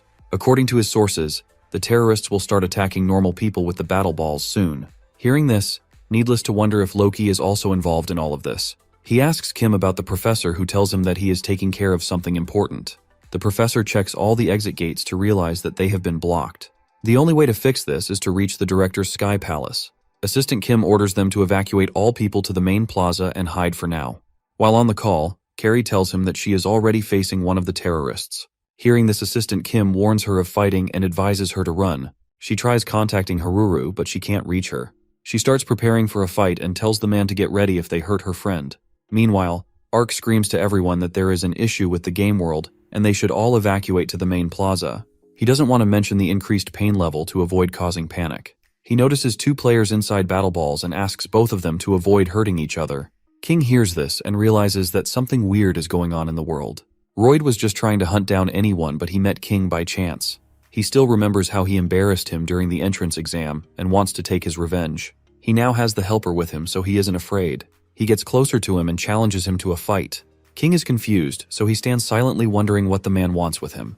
During all of this, Han is running around the city trying to find Haruru. He can't hear her voice since there is a lot of noise from other people. He hopes that she is not in trouble and focuses on increasing his hearing sense. This amount of synchro rate causes him to bleed from his nose, but he manages to locate her. Her breathing seems unstable and she has a weak pulse. He immediately starts running in the direction of the sound. He finds her unconscious on the ground. Away from all this chaos, T1 is busy chilling in Kim's room. He looks out of the window to watch the people from the VR world, but they unexpectedly vanish.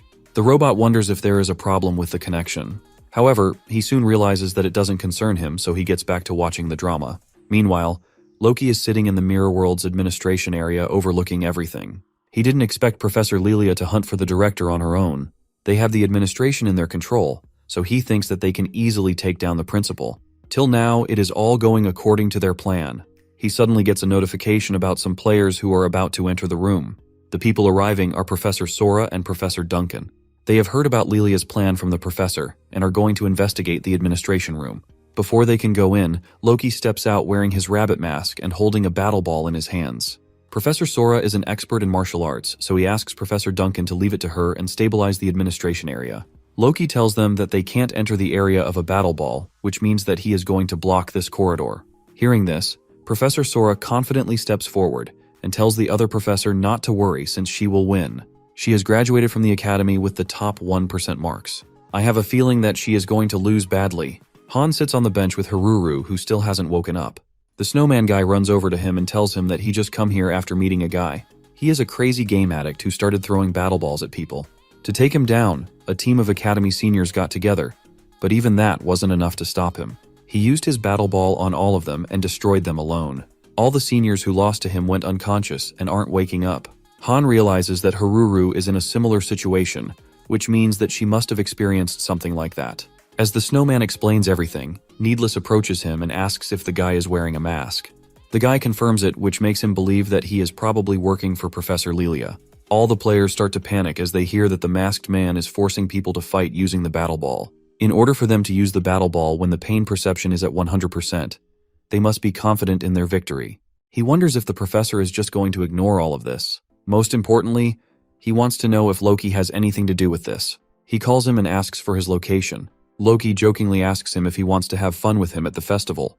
Needless isn't playing any games, so he questions him if he has anything to do with the current events. Loki pauses for a moment and admits that he is right. He claims that things can never go back to the way they were, and wishes him good luck with his life. Needless gets furious and asks him for his location again. Meanwhile, the professor visits the rental aerial transportation station and gets a flying dragon for himself. He needs to visit the flying palace, but he can't use the portal since it is blocked. As he flies there with the dragon, he notices a barrier, but since he has administrative authority, he easily breaks through it. As he gets there, it is too late since the director is already unconscious. Lilia notices that the ring from the director's finger is missing. She realizes that he must have transferred his authority over to the professor. She tells him that it doesn't matter since even he can't stop her anymore. Seeing her this confident, Professor Lee asks her if she is using the helper. She is surprised to hear that he knows about it already. He reveals that he knows all about her terrorist group. He had a suspicion from the time she stole victory from her students by cheating. Professor Lee puts on his mask and the rest of the outfit and tells her to get ready for her punishment. Needless finally meets Loki sitting outside the administrative room in a chair. He asks him why he revealed his location to him. Loki tells him that he wants him to have a farewell with him and to make him an offer. He asks him if he wants to join him in changing the world. Needless is confused, so he asks him what he means. The guy then starts talking about how the world is so unfair and they are surrounded by people who don't care about them. Due to this reason, he wants to destroy society and reset it. Their first step in this plan is to demolish this academy. Since Needless has a brain, he tells him that he is committing an act of terror. He asks him if this is the reason he left him and his team. Loki asks him to snap out of his delusion. Needless is furious at him, so he tries to attack him, but the guy easily stops him since he is using the helper. He claims that it is impossible for him to beat him as long as he is using the helper.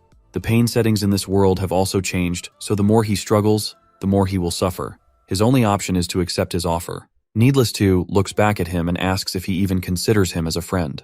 This hits Loki hard and makes him think. Using this opportunity, Needless tries to hit him with the battle ball. The guy immediately backs away and asks him if he even knows what will happen if they go into a duel. He knows that he will die if they fight, but he just can't see him doing any more bad things. Somewhere else, King is getting beaten up by the chicken guy. The man explains that his pain perception has been increased to 100%. He asks him if he is scared and says that he won't let him go this easily. The game they are playing only ends if you touch your opponent at the same spot twice. Touching them once makes a spot, and if you touch them again at a different spot, it just moves the spot to that place. Therefore, you have to hit them at the same spot twice for the game to end. The chicken man tells him that since he is stronger, it is on him to decide when the game ends. King gets up and tells him that he doesn't care about the pain. What actually bothers him is the thought of a rat like him being better than him. He tries hitting him with a low kick but gets countered instead. The chicken guy uses the helper and starts punching him without stopping. King wonders why he is getting beat up by someone like him. He always had a problem with recognizing the faces of others. He didn't feel like he needed to know the face of someone who was weaker than him. This is why he saw all of them as animals. His dad got worried about him and made a deal with him. He told him that if he continued winning, he could maintain the same lifestyle, but once he suffered a defeat, he would have to reset himself and start from scratch again. His first defeat came from Ark, and he finally experienced what it felt like. It destroyed his trust and he started to see Ark's face clearly.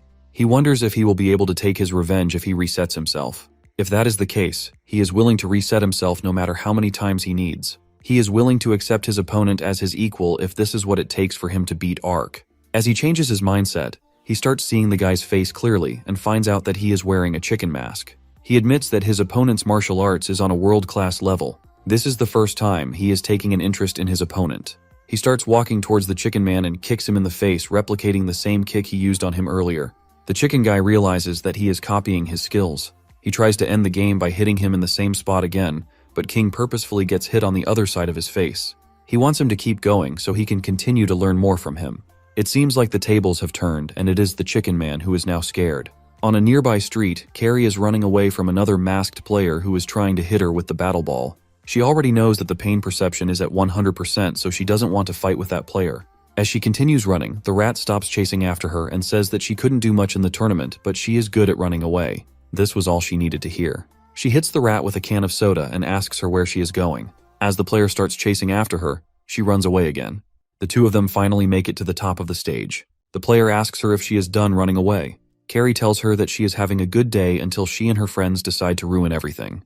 The player removes her mask, and it turns out that she is the same girl who defeated her in the lane. She tells him that removing her mask means that she will put her into the braid dead state. Carrie is somewhat happy to find out that she is a terrorist because she wants to take her revenge anyway. She goes in for a kick without hesitation and immediately backs up before the girl can counter. The girl realizes that her movement is annoying and tries to scare her by telling her everything about the helper chip.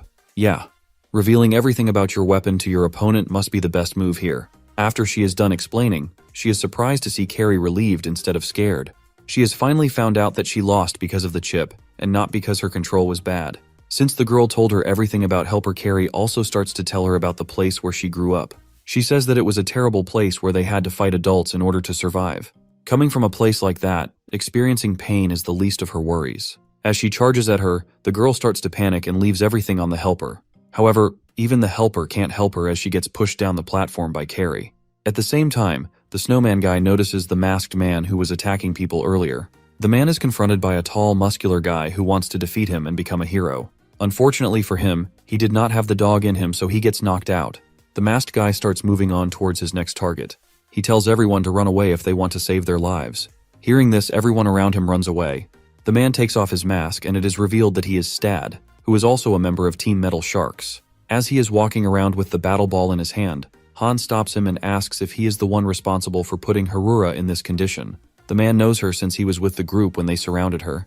He touches him with the battle ball and asks him what he can do even if he was the one who did it. Hans wins the toss and chooses the rhythm game for their duel. The man tells him that if he loses this game, the pain from the shock will put him into a coma.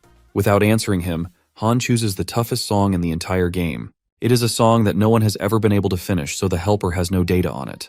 The masked guy is having trouble keeping up with the pace of the song. I think that he can win by barely holding on since his opponent must lose at any moment. However, he is shocked to see that Han has a perfect score on the song so far. It means that he hasn't missed a single beat yet. As he plays the game, he is thinking about Haruru and how he couldn't muster up enough courage to ask her out. He wishes to get another chance so that he won't leave any regrets behind. He pushes himself a bit too hard on the level since he is using his synchro rate and ends up overheating it. Back to the fight between Loki and Needless. He reveals that he still has some feelings for him from their childhood and asks why he turned out this way. They used to pick up trash in City Z and didn't have access to proper education or basic facilities. One day Needless gets a bit sick while working. As he is taking a break, one of the workers orders him to get back to work and quit making excuses. Loki gets mad at him and tells him that he doesn't even want his dirty money. They are both abandoned kids, so they have to take care of each other. Loki looks at Needless with a smile and says that he found something cool. He shows him a gaming console and the two of them take it home. This is where they started gaming. Needless was always good at games, but he thought that it couldn't put food on the table, so it was worthless. Loki asked him if he knew about Faker. He explains that his achievements are so high that even people who don't play games know him. Playing games has made him a lot of money, and he has also influenced countless people. Loki is confident that someone from their city can also become like him. He asks him if he would like to become a professional gamer, and says that he will support him in becoming the next Faker. Needless was able to dream of becoming a professional gamer thanks to him. And this is how he met the professor who brought him to the academy. He asks him again why he betrayed his team. Loki finally speaks and tells him that he figured out that the academy was not a place filled with dreams. It is being funded by the families of the elites who attend the academy. The first order these people have about the academy is that people from cities F and Z are ruining its reputation and quality. Those people will exclude them until they are back out in society, so they won't be able to use the name of the academy in their favor. The dreams they had were impossible to fulfill in this academy, and he knew it from the beginning. This is why he joined Prism to destroy this very system and change the world. Needless finally realizes why they both became emotional when they thought about each other. He knows it is a bit cruel, but he is going to use that emotion against Loki. With this, he rolls the dice and starts the game. Loki doesn't want to go forward with this since he knows that one of them must die here. Needless tells him not to worry since he isn't going to play the game he is thinking about. He wins the toss and chooses to play Hackman. In this game, players have to avoid the Hackman and collect gems in the maze. He wants to gamble his own life in the game. If he gets eaten by the Hackman, he will have a 20% chance of surviving. If he can't survive, then it means that Loki won. However, if he manages to survive, he has to apologize to everyone and receive his punishments. After that, they will play games together like before. Loki tries to stop him, but it's too late. He gets demolished by the Hackman. Meanwhile, the professor manages to defeat Lily even though she is using the helper. She doesn't understand how he is able to win against her. Since the helper takes data from the rank 1 player in each game, the only way to beat it is by having skills that exceed beyond the rank 1. Hearing this, she realizes that he was Faker all along. She was warned to be careful of Professor Lee, and now she knows why. However, she still has a plan. As Ark finally reaches the main plaza, he is surprised to see that it is empty. He hears the snowman guy screaming and sees 2 bodies on the ground. The man explains that Han defeated the guy and collapsed afterward. At the same time, he hears a voice coming from the back. It is another man in the mask, but he can already tell who it is just from the voice. The masked man is none other than our beloved bully. He didn't expect to meet Noah here. He stares at one of his teammates on the ground and wonders if he defeated him. Noah immediately asks him to take out his battle ball and challenges him to a battle. Hyun scratches his head and says that he will kill him this time. The two of them finally go to battle and roll the dice. Ark wants to confirm his suspicion, so he asks the masked guy if he is Hyun. Instead of answering him directly, Hyun orders the system to set the game based on Hot World's arena. It is the same arena where they fought for the first time. Hyun immediately charges at Noah as the game starts. He uses his training and starts dodging his attacks using his synchro rate. He tells him that this time the outcome will be different since he will be using his full power. While experimenting, Professor Bison told him that he needed a trigger that would allow him to lower his synchro rate. Since the trigger to increase it was a nightmare, the trigger to lower it would be something similar. They both went through every person he knew until they found the trigger. His trigger was Carrie's face as she is being mad at him. The professor tells him that it can work as a temporary method for him to control his synchro rate. My boy still has trauma from his duels with her. As Ark fights with Hyun, he uses the helper to continuously change his technique. He tries everything on him, but none of it seems to be working. Meanwhile, Ark's synchro rate is increasing at an exceptional rate. As it starts getting overloaded, he thinks of Carrie's mad face and it lowers down. Hyun realizes that Ark's reaction speed is beyond human capabilities. He starts getting flashbacks of his first fight with him. In order to beat him, he used helper and even ruined his life by joining a terrorist organization. He doesn't want to be held back by someone like him. At the same time, Professor Lee finally finished off Lilia. He tells her that her helper still has some faults, and it is not complete. She says that it is not normal for people to be able to see the faults in that device. However, thanks to him, it is complete now. The only thing it was lacking was the game data of the best player in the world. While she was fighting him, she recorded his data and sent it over to Helper's server. This data will now be uploaded to all the chips, making it invincible. Ark notices a sudden change in Hyun's movements. He changes his weapon and even his pose. The protagonist immediately recognizes that pose and knows that it is from the professor's data. Carrie manages to win her fight against the rat girl while King defeats Royd. There are unconscious people everywhere around the festival. After getting rid of Lilia, Professor Lee gets his admin privileges back. He knows that he has to enable the login feature and reduce the pain levels. However, as he tries to change those settings, he notices that they are locked. He can't change those settings since there is currently a game in progress. This means that someone is still using the battle balls. The two players are Hyun and Ark. He is starting to feel the pain from all the scratches he got from the sword. Hyun raises his sword upwards, making him think that he is going to attack from above. However, he suddenly lowers it and attacks from below, causing him to break his guard. He almost feels like he is fighting the unknown dummy. Hyun goes in for another attack and breaks his blades in half. Ark wonders if he will die in real life if he dies in the game. During all of this, the professor is on his dragon flying towards the signal from the battle ball. As he approaches the ball, he is surprised to see Ark and Hyun fighting inside. He is worried since he knows that Ark is fighting against the helper. Just as he is about to get hit, Ark increases his synchro rate to the max and dodges the attack while grazing Hyun's mask. He then grabs him by the head and throws him to the ground. He feels like a completely different being when he is using max synchro rate. The professor knows that this is the best option for him at the moment, even though it might be risky for him. Hyun gets up and notices Ark's glowing eyes. He asks him if he went berserk mode and threatens to kill him. The first thing Hyun felt after moving to the academy was the feeling of defeat. He realized that there were plenty of students who were better than him. He was no different to them than the trash lying around in City D. However, he still didn't give up and continued trying his best. As he continues fighting, he fails to land a single hit on the protagonist.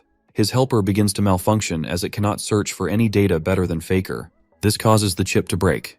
Without the helper, Hyun has no chance to win. He realizes that he is actually going to be defeated by a loser. Ark suddenly remembers his training when Professor Bazin told him that if his synchro rate burns out, he will experience a shock instead of a burnout. If that happens, he won't be able to return to his normal lifestyle. As he starts to accept his fate, he hears a familiar voice calling him. Slowly, it gets louder and louder until he can see and hear Carrie shouting at him. This lowers his synchro rate and he comes back to his senses. Hyun thinks of this as his opportunity and tries attacking him. However, Noah immediately knocks him down since he is too weak without the helper. He thinks that he somehow became weaker, but the professor knows the truth. It's not that his opponent was weak, but it was him who had grown stronger. As he celebrates being alive, he notices the professor standing behind him. He runs over to him and asks him if he saw his fight. 3 days after the terror incident, Ark wakes up in his bed to find Han's bed empty. The tournament was put on hold due to the attack, and the campus was made off-limits to outsiders. All members of Team MS were captured. All of them were found to be in a state of coma with the exception of Loki. The entire incident caused 30 people to go into coma. Ark goes to meet Han in his hospital bed and tells him to wake up. He has brought his headset and his guitar for him. He asks him why he even needs these things when he should be resting in the hospital. Han tells him that he thinks it's time for him to be discharged. He was admitted to the hospital as he suffered brain damage from the incident. It was similar to what Ark went through before. Other than him, Needles and Haruru were also in a coma and hadn't woken up. Ark asks Han if he has visited Haruru yet. He tells her that she is right above him and asks her to meet her. Han smiles and tells him that he is going to meet her since he doesn't want to make the same mistake again. Suddenly, the protagonist gets a call from Carrie who tells him that Needless woke up from a coma. Hearing this, he immediately runs to his hospital bed and sees him awake. He tells them that they are all acting like he woke up from the dead. They all get emotional since they thought they were going to lose him. Han finally gets out of his bed and walks over to Haruru's room. As he enters, he is shocked to see that she has also woken up. He smiles when he sees her and tells her that it's their first time meeting. Somewhere else, Loki is getting interrogated for the entire incident. He tells the officer that his professor was backed up by a terrorist organization. So basically he gives them all the information he has about the group and their plan since this was part of his deal with Needless. RK calls Professor Lee into the training room since he wants him to witness the defeating of the strongest Data. He already defeated Hyun while he was using the helper, so he is confident that he can defeat the dummy too. He uses his synchro rate and still gets absolutely demolished by the dummy. He is confused since he already defeated the Data when he was facing Helper. Professor Lee knows that one of Helper's flaws is that it switches to different data when its current data fails. When Ark dodged an attack from his data, the data switched and after that, he was fighting someone else. He still has a long way to go before he can defeat his data. Professor Lee asks him to hurry up since he is going to be late for the school event. He is attending the event as one of the main characters. All 5 students who helped minimize damage during the incident are called on stage and given a reward. After the reward ceremony, the host informs the audience that they have an important announcement from the academy. He is going to show them a video from their director, which he specifically requested them to reveal in case of an emergency. The director tells them that if they are seeing the video, it probably means that he is gone. In his absence, the academy needs a temporary director who can lead in his place.